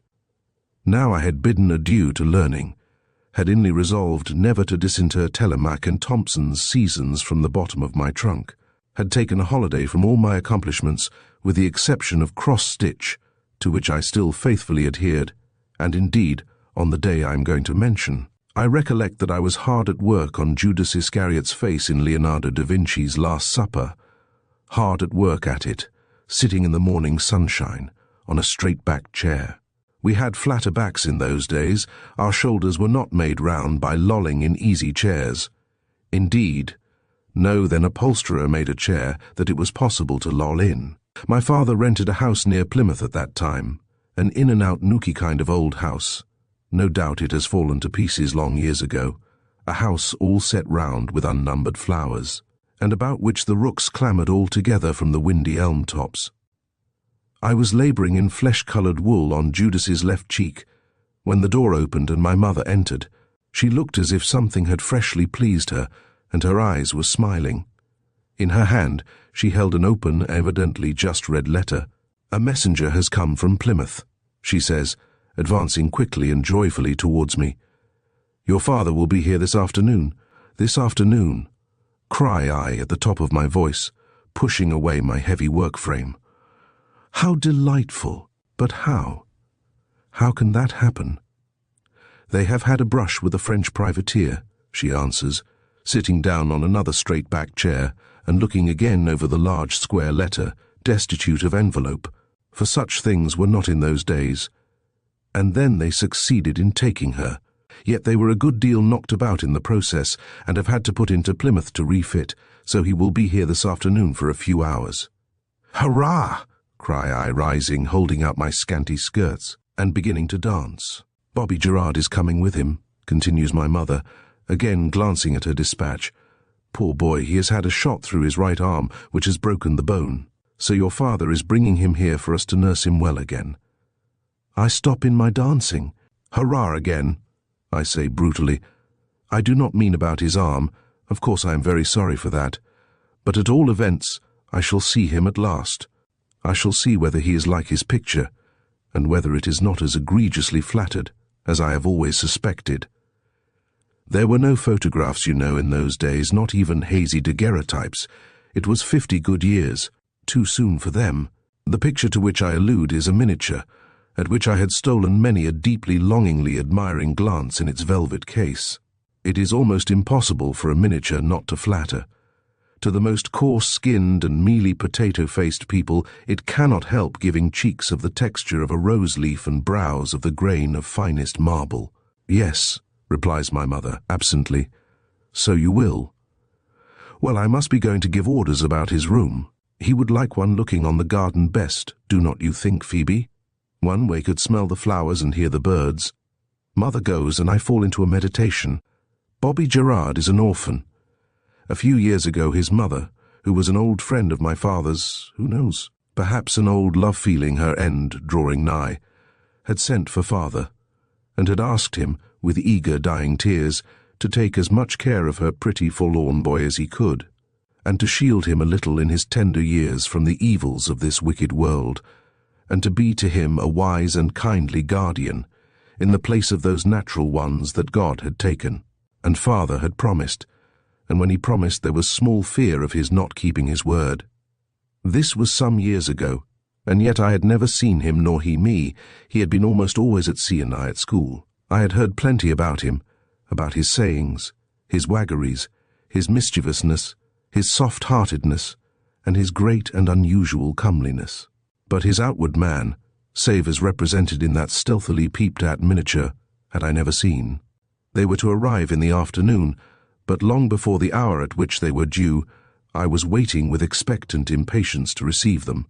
I had changed my dress, and had, though rather ashamed of myself, put on everything of most becoming that my wardrobe afforded. If you were to see me as I stood before the glass on that summer afternoon, you would not be able to contain your laughter. The little boys in the street would run after me, throwing stones and hooting. But according to the then fashion standard of gentility, I was all that was most elegant and comme il faut. Lately it has been the mode to puff oneself out with unnatural and improbable protuberances. Then one's great life object was to make oneself appear as scrimping as possible, to make oneself look as flat as if one had been ironed. Many people damped their clothes to make them stick more closely to them, and to make them define more distinctly the outline of form and limbs. One's waist was under one's arms, the sole object of which seemed to be to outrage nature by pushing one's bust up into one's chin, and one's legs were revealed through one's scanty drapery with startling candor as one walked or sat. I remember once standing with my back to a bright fire in our long drawing-room, and seeing myself reflected in a big mirror at the other end. I was so thinly clad that I was transparent, and could see through myself. Well, in the afternoon in question I was dressed quite an hour and a half too soon. I had a narrow little white gown, which clung successfully tight and close to my figure, and which was of so moderate a length as to leave visible my ankles and my neatly shod and cross-sandaled feet. I had long mittens on my arms, black and embroidered on the backs in coloured silks, and above my hair, which at the back was scratched up to the top of my crown, towered a tremendous tortoise-shell comb, while on each side of my face modestly drooped a bunch of curls, nearly meeting over my nose. My figure was full. My dear, I have always had a tendency to fat, and you see what it has come to, and my pink cheeks were more deeply brightly rosy than usual. I had looked out at every upper window, so as to have the furthest possible view of the road.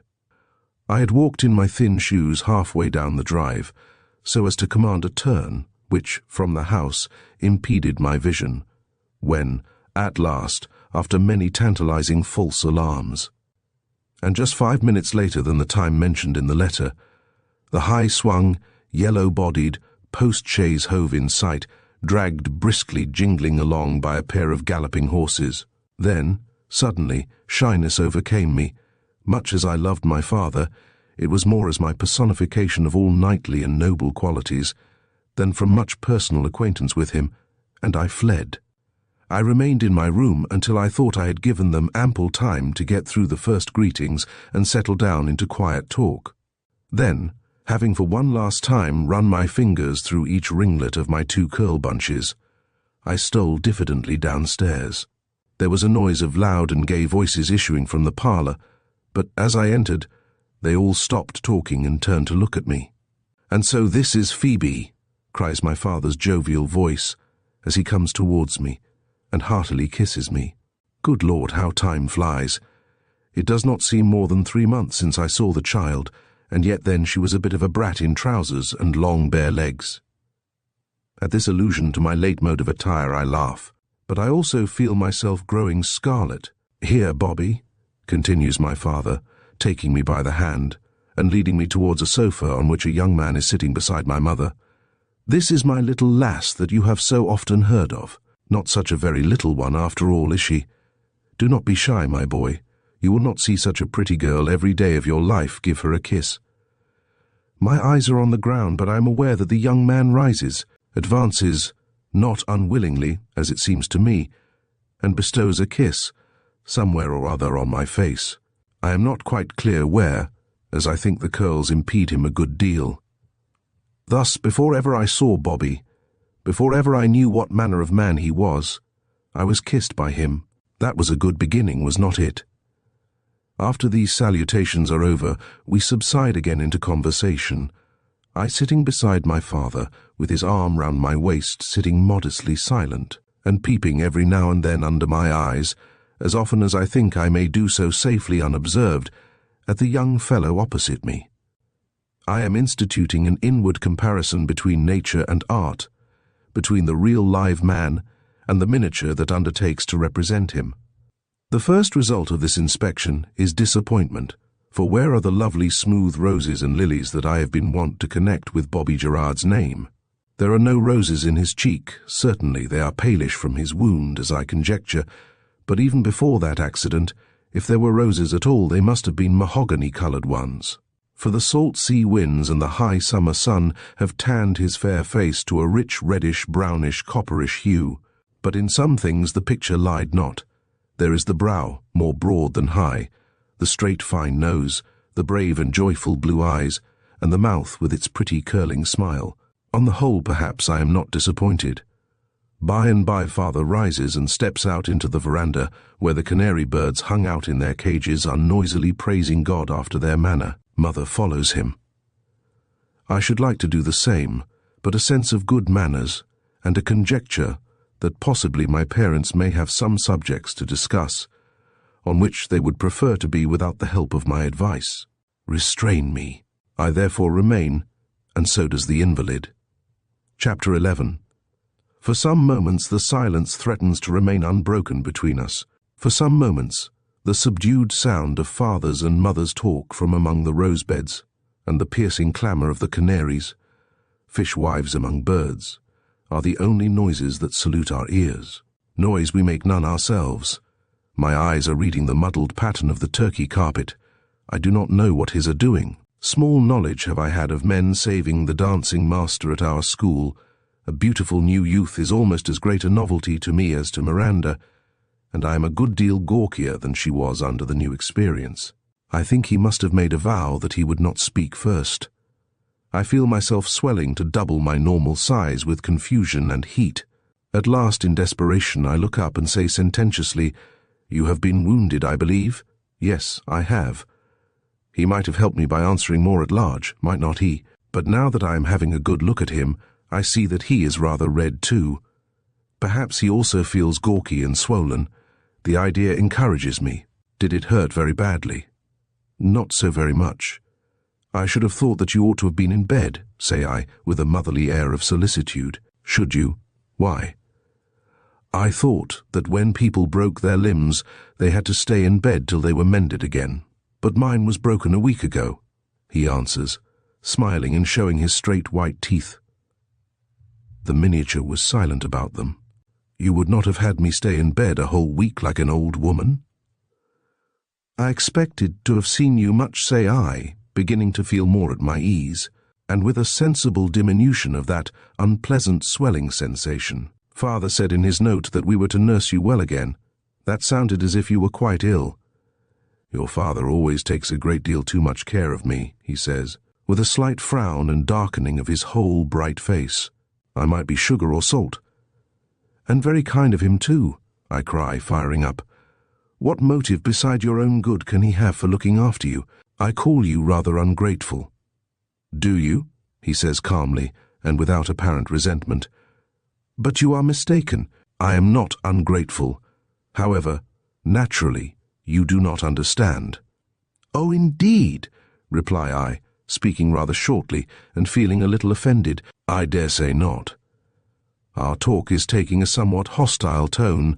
To what further amenities we might have proceeded is unknown.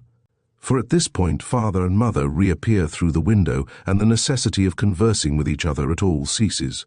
Father stayed till evening, and we all supped together, and I was called upon to sit by Bobby and cut up his food for him, as he was disabled from doing it for himself. Then, later still, when the sun had set, and all his evening reds and purples had followed him, when the night flowers were scenting all the garden, and the shadows lay about, enormously long in the summer moonlight, father got into the post-chaise again, and drove away through the black shadows and the faint clear shine, and Bobby stood at the hall door watching him, with his arm in a sling and a wistful smile on lips and eyes. Well, we are not left quite desolate this time, says mother, turning with rather tearful laughter to the young man. You wish that we were, do not you, Bobby? You would not believe me if I answered no, would you? He asks, with the same still smile. He is not very polite to us, is he, Phoebe? You would not wish me to be polite in such a case, he replies, flushing. You would not wish me to be glad at missing the chance of seeing any of the fun. But Mr. Gerard's eagerness to be back at his post delays the probability of his being able to return thither. The next day he has a feverish attack. The day after he is worse. The day after that worse still, and in fine. It is between a fortnight and 3 weeks before he also is able to get into a post-chaise and drive away to Plymouth. And meanwhile, mother and I nurse him and cosset him, and make him odd and cool drinks out of herbs and field flowers whose uses are now disdained or forgotten. I do not mean any offence to you, my dear, but I think that young girls in those days were less squeamish and more truly delicate than they are nowadays. I remember once I read Humphrey Clinker aloud to my father, and we both highly relished and laughed over its jokes. But I should not have understood one of the darkly unclean allusions in that French book your brother left here one day. You would think it very unseemly to enter the bedroom of a strange young man, sick or well. But as for me, I spent whole nights in Bobby's, watching him and tending him with as little false shame as if he had been my brother. I can hear now, more plainly than the song you sang me an hour ago, the slumberous buzzing of the great brown-coated summer bees in his still room, as I sat by his bedside watching his sleeping face, as he dreamt unquietly, and clenched, and again unclenched, his nervous hands. I think he was back in the Thunderer. I can see now the little close curls of his sunshiny hair straggling over the white pillow. And then there came a good and blessed day, when he was out of danger, and then another, a little further on, when he was up and dressed, and he and I walked forth into the hayfield beyond the garden, reversing the order of things, he leaning on my arm, and a good plump solid arm it was. We walked out under the heavy-leaved horse-chestnut trees and the old and rough-barked elms. The sun was shining all this time, as it seems to me. I do not believe that in those old days there were the same cold, unseasonable rains as now, There were soft showers enough to keep the grass green and the flowers undrooped, but I have no association of overcast skies and untimely deluges with those long and azure days. We sat under a haycock on the shady side and indolently watched the hot haymakers, the shirt-sleeved men, and burnt and bare-armed women tossing and raking, while we breathed the blessed country air, full of adorable scents and crowded with little happy and pretty-winged insects. In 3 days, says Bobby, leaning his elbow in the hay and speaking with an eager smile. 3 days at the furthest, I may go back again. May not I, Phoebe? Without doubt, reply I stiffly, pulling a dry and faded ox-eye flower out of the odorous mound beside me. For my part, I do not see why you should not go tomorrow, or indeed if we could send into Plymouth for a chaise this afternoon. You are so thin that you look all mouth and eyes, and you can hardly stand, without assistance, but these, of course, are trifling drawbacks, and I dare say would be rather an advantage on board ship than otherwise. You are angry, he says with a sort of laugh in his deep eyes. You look even prettier when you are angry than when you are pleased. It is no question of my looks, I say, still in some heat, though mollified by the irrelevant compliment. For the second time you are thinking me ungrateful, he says gravely. You do not tell me so in so many words, because it is towards yourself that my ingratitude is shown. The first time you told me of it, it was almost the first thing that you ever said to me. So it was, I answer quickly, and if the occasion were to come over again, I should say it again. I dare say you did not mean it, but it sounded exactly as if you were complaining of my father for being too careful of you. He is too careful of me, cries the young man, with a hot flushing of cheek and brow. I cannot help it if it make you angry again, I must say it. He is more careful of me than he would be of his own son, if he had one. Did not he promise your mother that he would look after you? Ask I eagerly. When people make promises to people on their deathbeds, they are in no hurry to break them. At least, such people as father are not.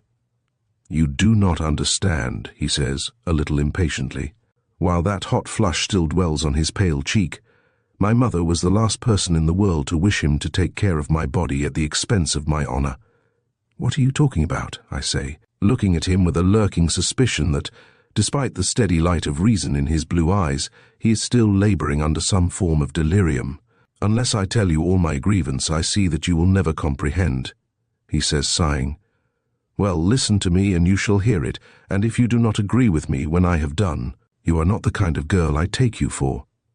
Then I am sure I am not the kind of girl you take me for, reply I with a laugh, for I am fully determined to disagree with you entirely. You know, he says, raising himself a little from his hay-couch and speaking with clear rapidity, that whenever we take a French prize, a lot of the French sailors are ironed, and the vessel is sent into port, in the charge of one officer and several men. There is some slight risk attending it for my part, I think very slight, but I suppose that your father looks at it differently. For I have never been sent. It is accident, say I, reassuringly. Your turn will come in good time.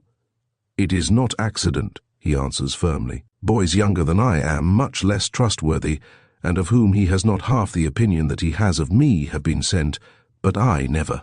I bore it as well as I could for a long time, but now I can bear it no longer.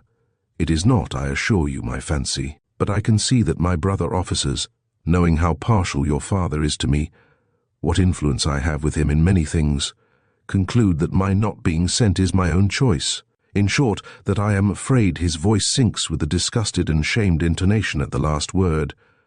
Now I have told you the sober facts, look me in the face, putting his hand with boyish familiarity under my chin, and turning round my curls, my features, and the front view of my big comb towards him, and tell me whether you agree with me, as I said you would, or not, whether it is not cruel kindness on his part to make me keep a whole skin on such terms. I look him in the face for a moment, trying to say that I do not agree with him, but it is more than I can manage. You were right, I say, turning my head away. I do agree with you. I wish to heaven that I could honestly say that I did not. Since you do then, he cries excitedly, Phoebe, I knew you would. I knew you better than you knew yourself. I have a favor to ask of you, a great favor, and one that will keep me all my life in debt to you. What is it? ask I with a sinking heart. Your father is very fond of you. I know it, I answer curtly. Anything that you asked, and that was within the bounds of possibility, he would do, he continues, with eager gravity. Well, this is what I ask of you, to write him a line, and let me take it when I go, asking him to send me home in the next prize.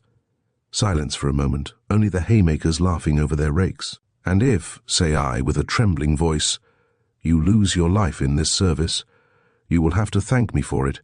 I shall have your death on my head all through my life. The danger is infinitesimal, as I told you before, he says impatiently. And even if it were greater than it is, well, life is a good thing, very good. But there are better things, and even if I come to grief, which is most unlikely, there are plenty of men as good as better than I, to step into my place. It will be small consolation to the people who are fond of you that someone better than you is alive, though you are dead.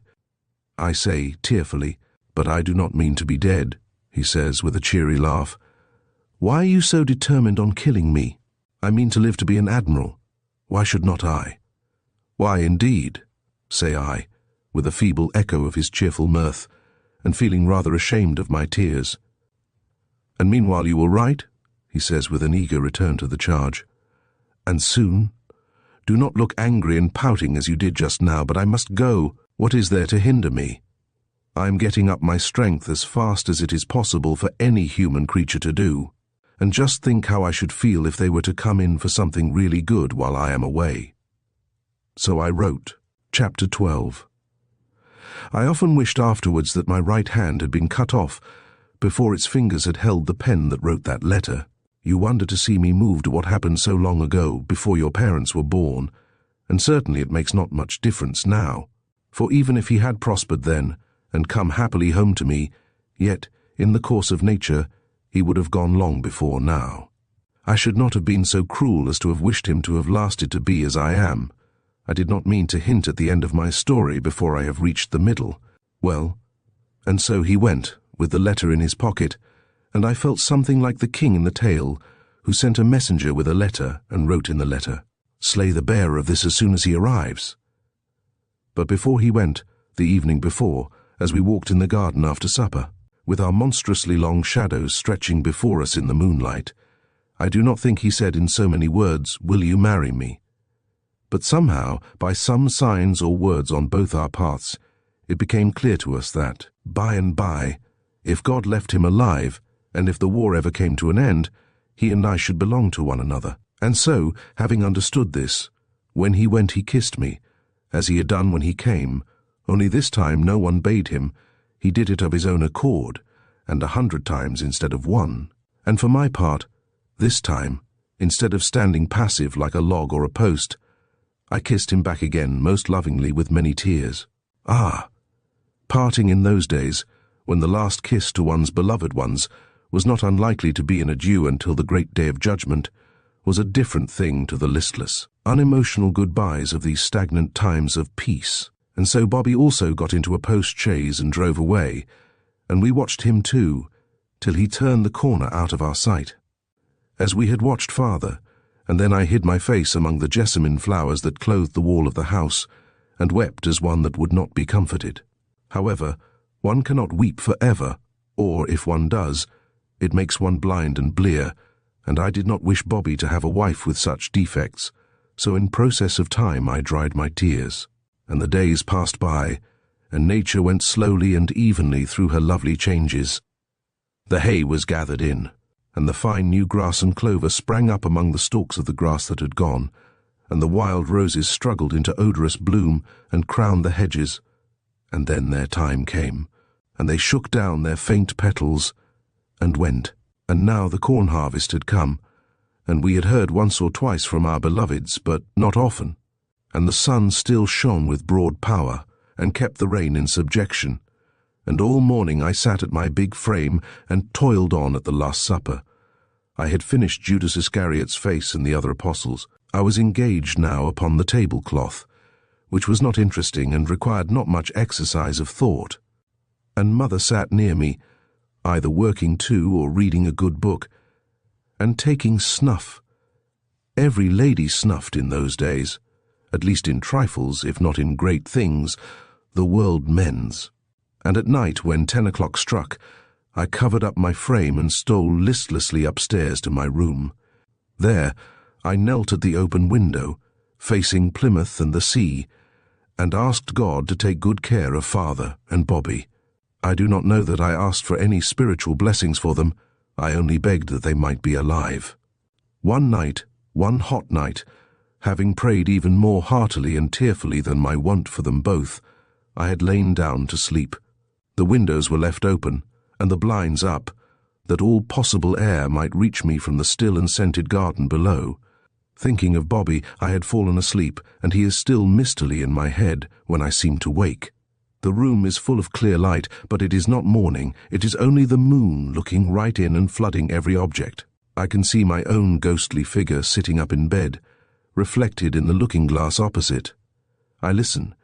Surely I heard some noise. Yes, certainly, there can be no doubt of it. Someone is knocking loudly and perseveringly at the hall door. At first I fall into a deadly fear, then my reason comes to my aid. If it were a robber, or person with any evil intent, would he knock so openly and clamorously as to arouse the inmates? Would not he rather go stealthily to work, to force a silent entrance for himself? At worst it is some drunken sailor from Plymouth. At best it is a messenger with news of our dear ones. At this thought I instantly spring out of bed, and hurrying on my stockings and shoes and whatever garments come most quickly to hand, with my hair spread all over my back, and utterly forgetful of my big comb, I open my door and fly down the passages, into which the moon is looking with her ghostly smile, and down the broad and shallow stairs. As I near the hall door, I meet our old butler, also rather dishevelled, and evidently on the same errand as myself. "Who can it be, Stevens?" I ask, trembling with excitement and fear. "Indeed, ma'am, I cannot tell you," replies the old man, shaking his head. "It is a very odd time of night to choose for making such a noise. We will ask them their business, whoever they are, before we unchain the door." It seems to me as if the endless bolts would never be drawn, the key never be turned in the stiff lock, but at last the door opens slowly and cautiously, only to the width of a few inches, as it is still confined by the strong chain. I peep out eagerly, expecting I know not what. Good heavens, what do I see? No drunken sailor, no messenger, but oh joy, oh blessedness, my Bobby himself, my beautiful boy-lover.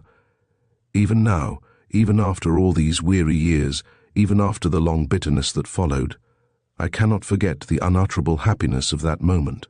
"Open the door, Stevens, quick!" I cry, stammering with eagerness.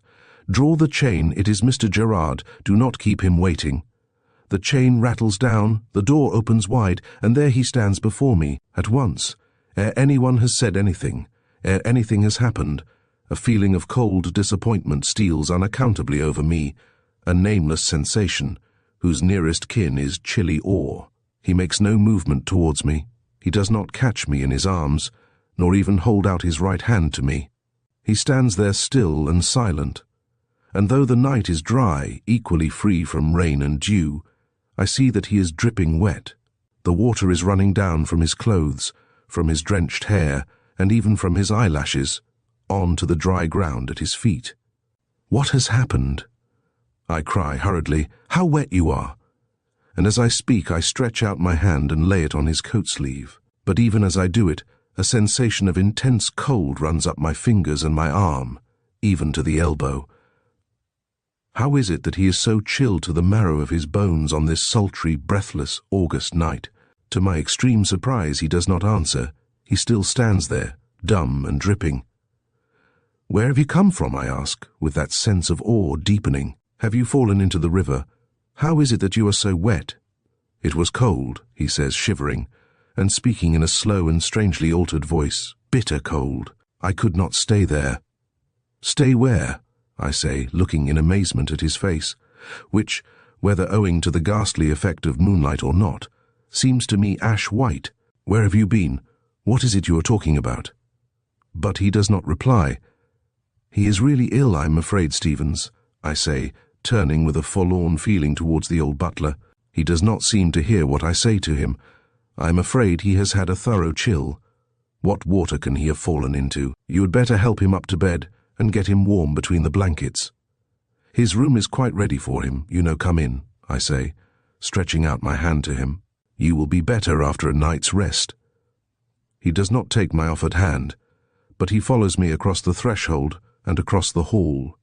I hear the water drops falling drip, drip on the echoing stone floor as he passes, then upstairs and along the gallery to the door of his room, where I leave him with Stevens.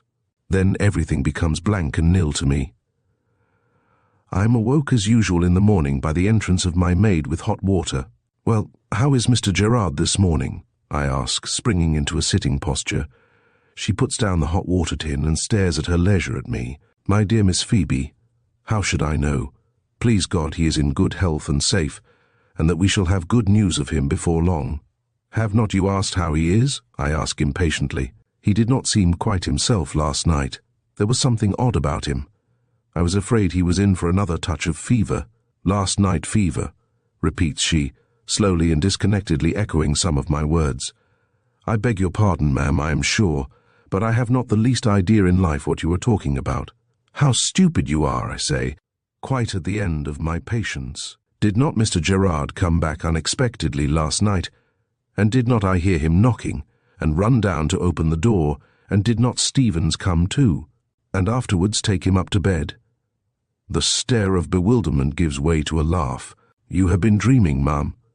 Of course I cannot answer for what you did last night, but I am sure that Stevens knows no more of the young gentleman than I do, for only just now, at breakfast, he was saying that he thought it was about time for us to have some tidings of him and master." "A dream," cry I indignantly. "Impossible. I was no more dreaming then than I am now." But time convinces me that I am mistaken, and that during all the time that I thought I was standing at the open hall door, talking to my beloved, in reality I was lying on my bed in the depths of sleep, with no other company than the scent of the flowers and the light of the moon. At this discovery a great and terrible depression falls on me.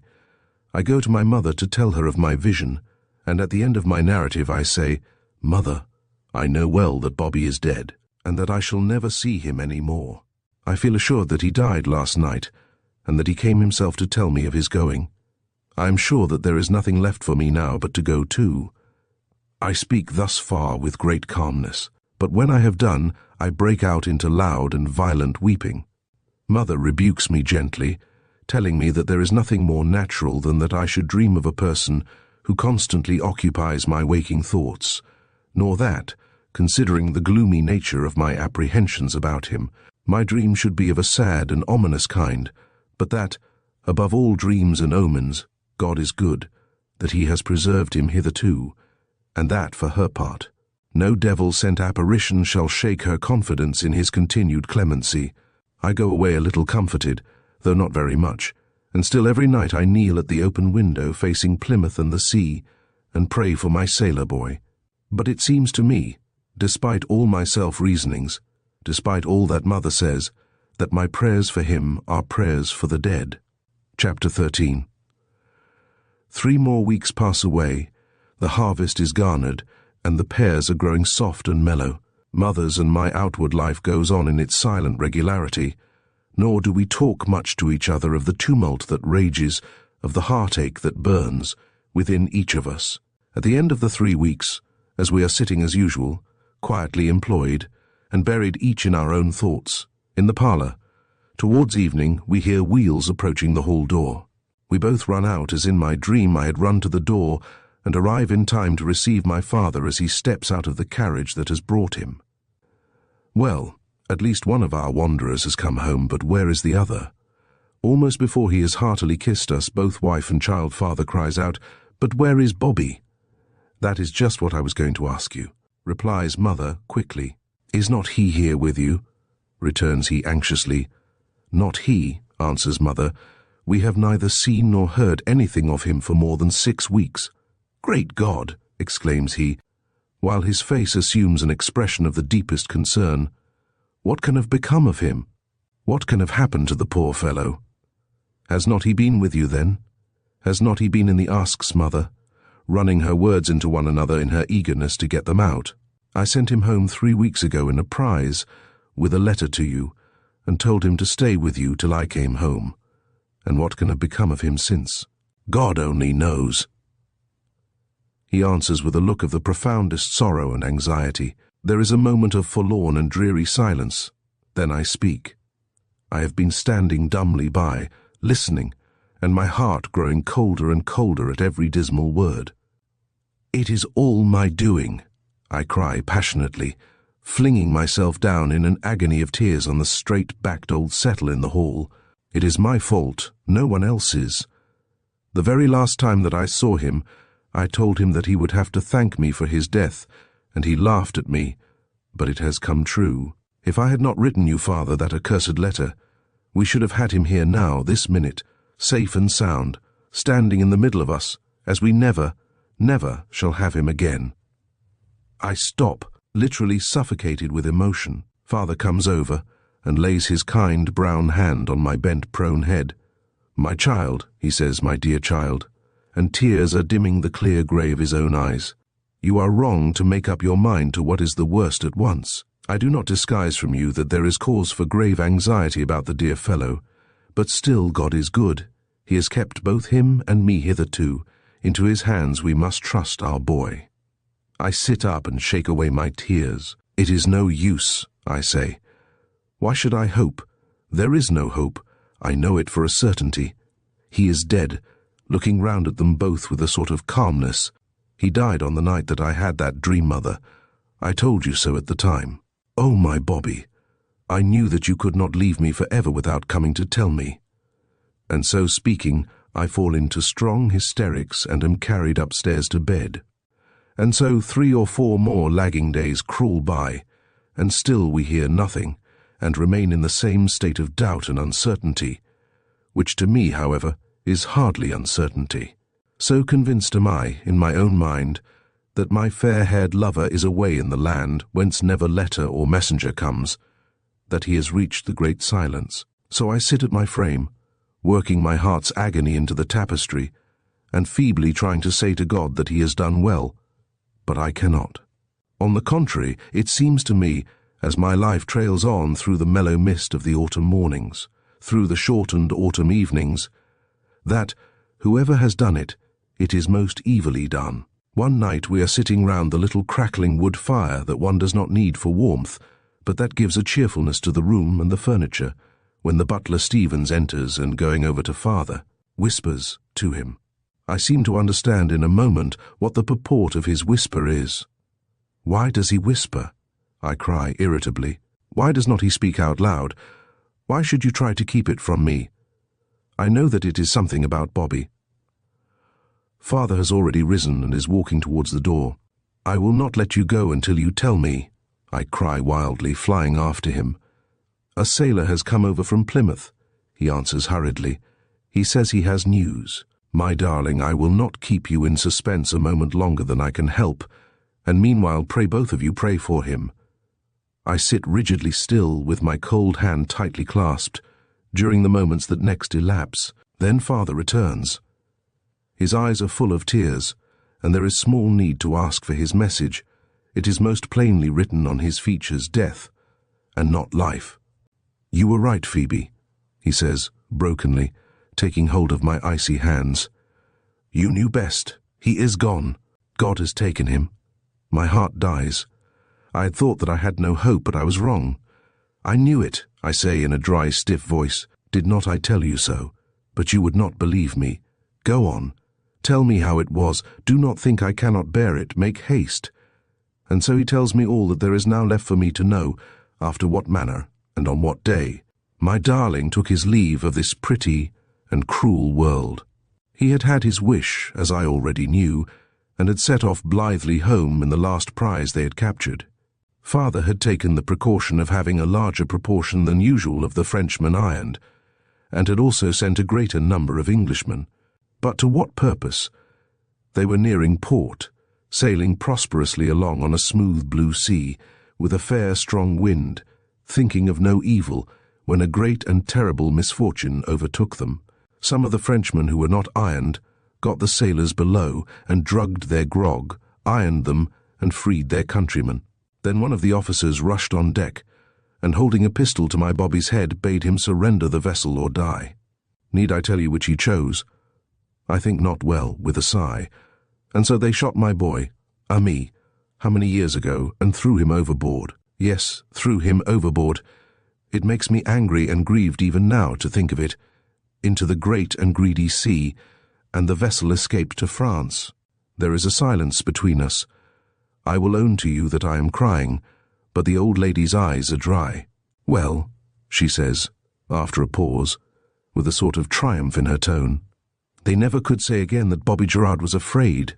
The tears were running down my father's cheeks as he told me, she resumes presently, but at the end he wiped them and said, "It is well. He was as pleasant in God's sight as he was in ours, and so he has taken him." And for me, I was glad that he had gone to God, none gladder. But you will not wonder that, for myself, I was past speaking sorry. And so the years went by, and as you know, I married Mr. Hamilton, and lived with him 40 years, and was happy in the main, as happiness goes. And when he died, I wept much and long, and so I did for each of my sons when in turn they went. But looking back on all my long life, the event that I think stands out most clearly from it is my dream and my boy lover's death day. It was an odd dream, was not it? Under the cloak. If there is a thing in the world that my soul hateth, it is a long night journey by rail. In the old coaching days, I do not think that I should have minded it, passing swiftly through a summer night on the top of a speedy coach with the star arch black blue above one's head. The sweet smell of earth and her numberless flowers and grasses in one's nostrils, and the pleasant trot, trot, trot, trot of the 4 strong horses in one's ears. But by railway, in a little stuffy compartment, with nothing to amuse you if you keep awake, with a dim lamp hanging above you, tantalizing you with the idea that you can read by its light, and when you try, satisfactorily proving to you that you cannot, and if you sleep, breaking your neck, or at least stiffening it by the brutal arrangement of the hard cushions. These thoughts pass sulkily and rebelliously through my head as I sit in my salon, in the ECU at Geneva, on the afternoon of the fine autumn day on which, in an evil hour, I have settled to take my place in the night train for Paris. I have put off going as long as I can. I like Geneva, and am leaving some pleasant and congenial friends, but now go I must. My husband is to meet me at the station in Paris at 6 o'clock tomorrow morning. 6 o'clock. What a barbarous hour at which to arrive. I am putting on my bonnet and cloak. I look at myself in the glass with an air of anticipative disgust. Yes, I look trim and spruce enough now, a not disagreeable object perhaps, with sleek hair, quick and alert eyes, and pink-tinted cheeks. Alas! At 6 o'clock tomorrow morning, what a different tale there will be to tell. Dishevelled, dusty locks, half-open weary eyes, a disordered dress, and a green-coloured countenance. I turn away with a pettish gesture, and reflecting that at least there is no wisdom in living my miseries twice over, I go downstairs and get into the hired open carriage which awaits me. My maid and man follow with the luggage. I give stricter injunctions than ordinary to my maid never for one moment to lose her hold of the dressing case, which contains, as it happens, a great many more valuable jewels than people are wont to travel in foreign parts with, nor of a certain costly and beautiful Dresden china and gold Louis XIV clock, which I am carrying home as a present to my people. We reach the station, and I straightway betake myself to the first-class salle d'attente, there to remain penned up till the officials undo the gates of purgatory and release us, an arrangement whose wisdom I have yet to learn. There are 10 minutes to spare, and the salle is filling fuller and fuller every moment. Chiefly my countrymen, countrywomen, and country children beginning to troop home to their partridges. I look curiously round at them, speculating as to which of them will be my companion or companions through the night. There are no very unusual types. Girls in sailor hats and blonde hair fringes, strong-minded old maids in painstakingly ugly waterproofs, baldish fathers, fattish mothers, a German or two, with prominent pale eyes and spectacles. I have just decided on the companions I should prefer, a large young man, who belongs to nobody, and looks as if he spent most of his life in laughing, alas. He is not likely. He is sure to want to smoke, and a handsome and prosperous-looking young couple. They are more likely, as very probably, in the man's case, the bride love will overcome the cigar love. The porter comes up. The key turns in the lock, the doors open. At first I'm standing close to them, flattening my nose against the glass and looking out on the pavement. But as the passengers become more numerous, I withdraw from my prominent position, anticipating a rush for carriages. I hate and dread exceedingly a crowd, and would much prefer at any time to miss my train rather than be squeezed and jostled by one. In consequence, my maid and I are almost the last people to emerge, and have the last and worst choice of seats. We run along the train looking in, the footman, my maid, and I full everywhere. "Dame Sewell's?" asks the guard. "Certainly not. Neither Dame Soulet's nor Fumere's, but if it must be one or the other, certainly Fumere's." I am growing nervous when I see the footman, who is a little ahead of us, standing with an open carriage door in his hand, and signing to us to make haste. Ah, it is all right. It always comes right when one does not fuss oneself. Plenty of room here, only 2 gentlemen. I put my foot on the high step and climb in, rather uncivil of the 2 gentlemen.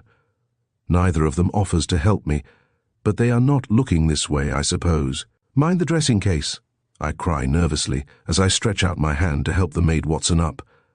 The man pushes her from behind. In she comes, dressing case, clock and all. Here we are for the night. I am so busy and amused looking out of the window, seeing the different parties bidding their friends goodbye, and watching with indignation the barbaric and malicious manner in which the porters hurl the luckless luggage about, that we have steamed out of the station and are fairly off for Paris. Before I have the curiosity to glance at my fellow passengers, well, when I do take a look at them, I do not make much of it. Watson and I occupy the 2 seats by one window, facing one another. Our fellow travellers have not taken the other 2 window seats. They occupy the middle ones, next us. They are both reading behind newspapers. Well, we shall not get much amusement out of them. I give them up as a bad job. Ah, if I could have had my wish, and had the laughing young man and the pretty young couple for company, the night would not perhaps have seemed so long. However, I should have been mortified for them to have seen how green I looked when the dawn came, and as to these commis voyageurs, I do not care if I look as green as grass in their eyes. Thus, all no doubt is for the best, and at all events it is a good trite copybook maxim to say so. So I forget all about them, fix my eyes on the landscape racing by, and fall into a variety of thoughts. Will my husband really get up in time to come and meet me at the station tomorrow morning? He does so cordially hate getting up. My only chance is his not having gone to bed at all. How will he be looking? I have not seen him for 4 months. Will he have succeeded in curbing his tendency to fat during his Norway fishing? Probably not. Fishing, on the contrary, is rather a fat-making occupation, sluggish and sedentary. Shall we have a pleasant party at the house we are going to, for shooting? To whom in Paris shall I go for my gown? Worth. No, Worth is beyond me.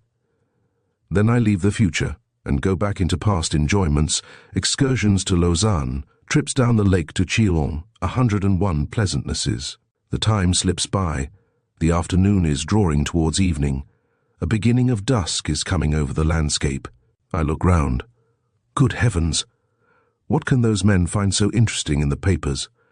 I thought them hideously dull when I looked over them this morning, and yet they are still persistently reading. What can they have got hold of? I cannot well see what the man beside me has. Vis-à-vis is buried in an English Times.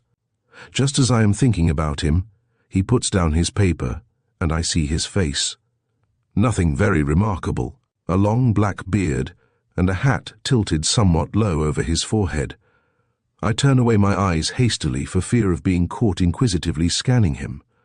But still, out of their corners I see that he has taken a little bottle out of his travelling bag, has poured some of its contents into a glass, and is putting it to his lips.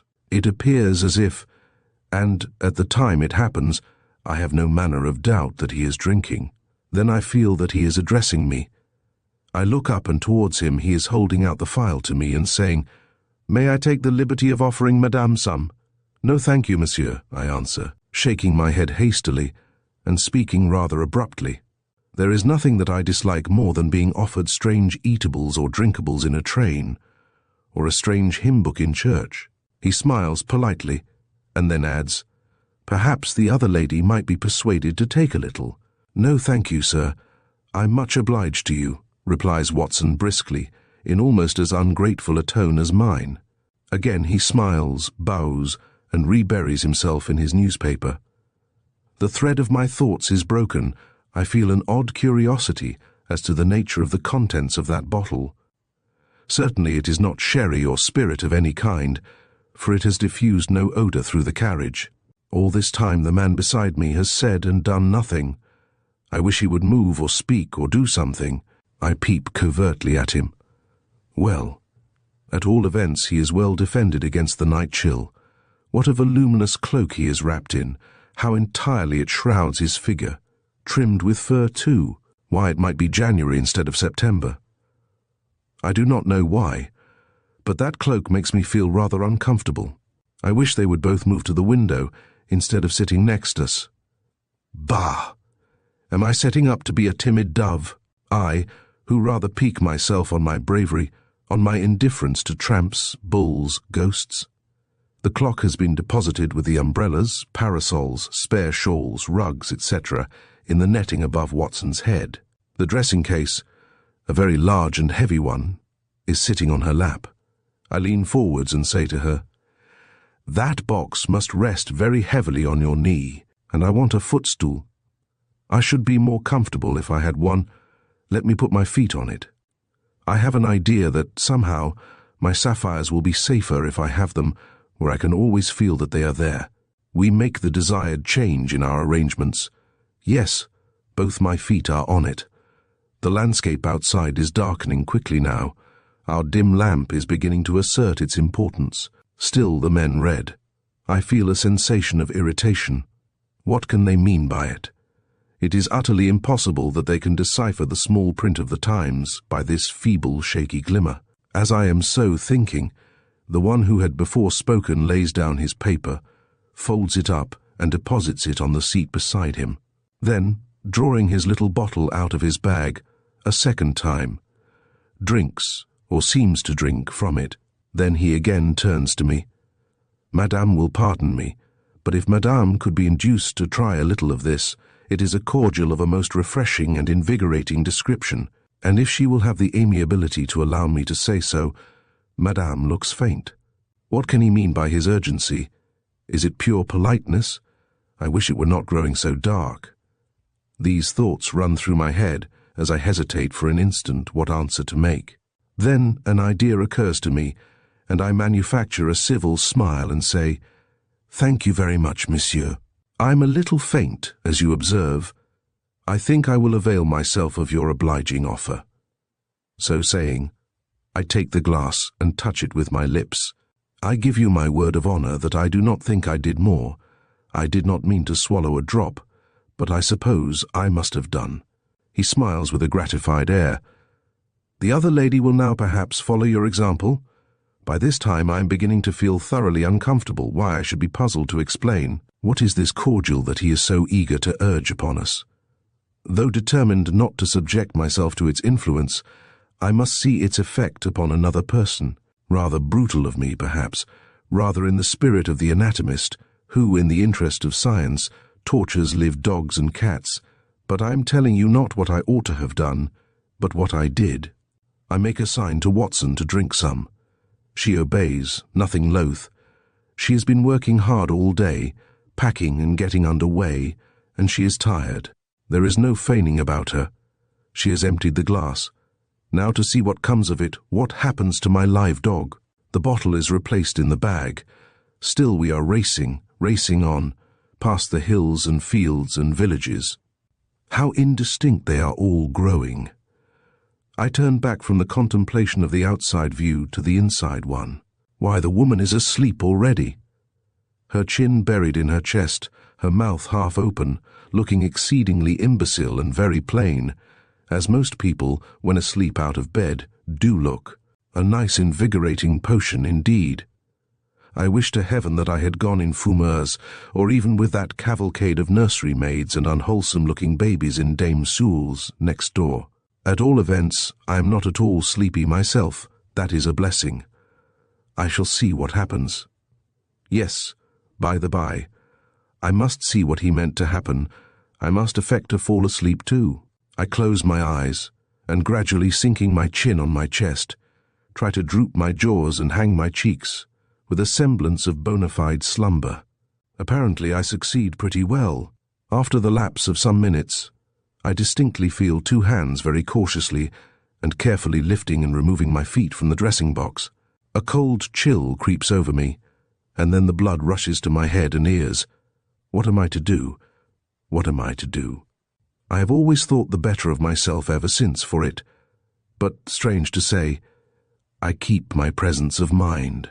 Still affecting to sleep, I give a sort of kick, and instantly the hands are withdrawn, and all is perfectly quiet again.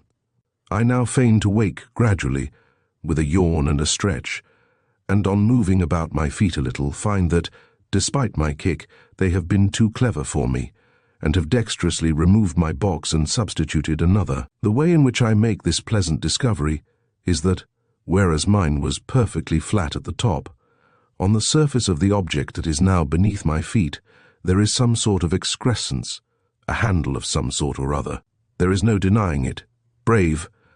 I may laugh at people for running from bulls, for disliking to sleep in a room by themselves, for fear of ghosts, for hurrying past tramps. But now I am most thoroughly frightened. I look cautiously, in a sideways manner, at the man beside me. How very still he is. Were they his hands, or the hands of the man opposite him? I take a fuller look than I have yet ventured to do, turning slightly round for the purpose. He is still reading, or at least still holding the paper, for the reading must be a farce. I look at his hands.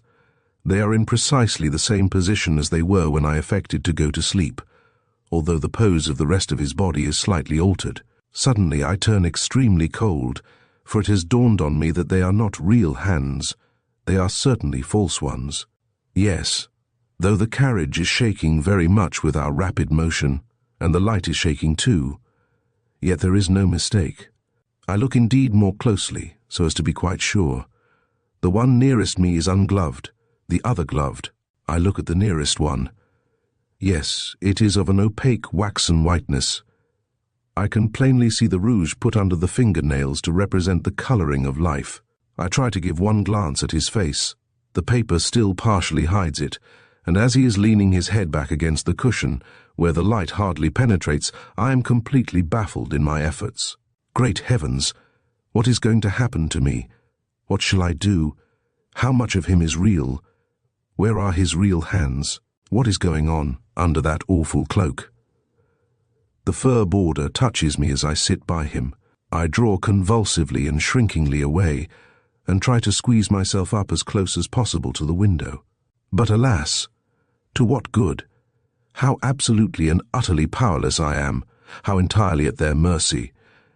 And there is Watson still sleeping swinishly, breathing heavily opposite me. Shall I try to wake her? But to what end? She, being under the influence of that vile drug, my efforts will certainly be useless, and will probably arouse the man to employ violence against me. Sooner or later in the course of the night I suppose they are pretty sure to murder me, but I had rather that it should be later than sooner. While I think these things, I am lying back quite still, for, as I philosophically reflect, not all the screaming in the world will help me. If I had 20 lung power, I could not drown the rush of an express train. Oh, if my dear boy were but here, my husband, I mean, fat or lean, how thankful I should be to see him. Oh, that cloak, and those horrid waxy hands. Of course I see it now. They remained stuck out, while the man's real ones were fumbling about my feet. In the midst of my agony of fright, a thought of Madame Tussaud flashes ludicrously across me. Then they begin to talk of me. It is plain that they are not taken in by my faint of sleep. They speak in a clear, loud voice, evidently for my benefit. One of them begins by saying, What a good-looking woman she is, evidently in her premiere jeunesse two-reader. I struck 30 last May, and also there can be no doubt as to her being of exalted rank a duchess, probably. A dead duchess by morning, think I grimly. They go on to say how odd it is that people in my class of life never travel with their own jewels, but always with paste ones, the real ones being meanwhile deposited at the banker's. My poor, poor sapphires, goodbye, a long goodbye to you. But indeed I will willingly compound for the loss of you, and the rest of my ornaments will go bare-necked, and bare-armed, or clad in salviati beads for the rest of my life, so that I do but attain the next stopping place alive. As I am so thinking, one of the men looks, or I imagine that he looks, rather curiously towards me. In a paroxysm of fear lest they should read on my face the signs of the agony of terror I am enduring, I throw my pocket handkerchief, a very fine cambric one, over my face. And now, O reader, I am going to tell you something which I am sure you will not believe. I can hardly believe it myself, but as I so lie, despite the tumult of my mind, despite the chilly terror which seems to be numbing my feelings, in the midst of it all, a drowsiness keeps stealing over me. I am now convinced either that vile potion must have been of extraordinary strength, or that I, through the shaking of the carriage, or the unsteadiness of my hand, carried more to my mouth, and swallowed more. I did not mean to swallow any than I intended, for you will hardly credit it, but I fell asleep. When I awake with a bewildered mixed sense of having been a long time asleep, of not knowing where I am, and of having some great dread and horror on my mind, awake and look round. The dawn is breaking. I shiver, with the chilly sensation that the coming of even a warm day brings, and look round, still half unconsciously, in a misty way. But what has happened? How empty the carriage is. The dressing case is gone. The clock is gone. The man who sat nearly opposite me is gone. Watson is gone. But the man in the cloak and the wax hands still sits beside me. Still the hands are holding the paper. Still the fur is touching me. Good God! I am tete-a-tete with him. A feeling of the most appalling desolation and despair comes over me, vanquishes me utterly. I clasp my hands together frantically, and still looking at the dim form beside me, groan, out well. I did not think that Watson would have forsaken me. Instantly a sort of movement and shiver runs through the figure. The newspaper drops from the hands, which however continue to be still held out in the same position as if still grasping it. And behind the newspaper, I see by the dim morning light, and the dim lamp gleams, that there is no real face but a mask. A sort of choked sound is coming from behind the mask. Shivers of cold fear are running over me. Never to this day shall I know what gave me the despairing courage to do it, but before I know what I am doing, I find myself tearing at the cloak, tearing away the mask, tearing away the hands. It would be better to find anything underneath Satan himself, a horrible dead body, anything sooner than submit any longer to this hideous mystery, and I am rewarded.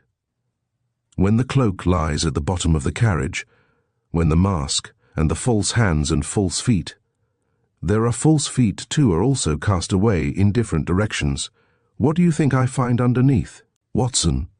Yes, it appears that while I slept, I feel sure that they must have rubbed some more of the drug on my lips while I was unconscious, or I never could have slept so heavily or so long. They dressed up Watson in the mask, feet, hands and cloak, set the hat on her head, gagged her, and placed her beside me in the attitude occupied by the man. They had then, at the next station, got out, taking with them dressing case and clock, and had made off in all security. When I arrive in Paris, you will not be surprised to hear that it does not once occur to me whether I am looking green or no. And this is the true history of my night journey to Paris. You will be glad, I dare say, to learn that I ultimately recovered my sapphires, and a good many of my other ornaments. The police being promptly set on, the robbers were, after much trouble and time, at length secured, and it turned out that the man in the cloak was an ex-valet of my husband's, who was acquainted with my bad habit of travelling in company with my trinkets, a bad habit which I have since seen fit to abandon. What I have written is literally true, though it did not happen to myself. Thank you for joining us for Tales for Christmas Eve by Rhoda Broughton. We hope you enjoyed these heartwarming stories that remind us of the beauty of human connections and the spirit of giving. As we embrace the holiday season, let the tales inspire you to share kindness and joy with those around you. If you loved this journey through festive narratives, please subscribe to Storytime Haven for more timeless stories. And until next time, may your days be merry and bright.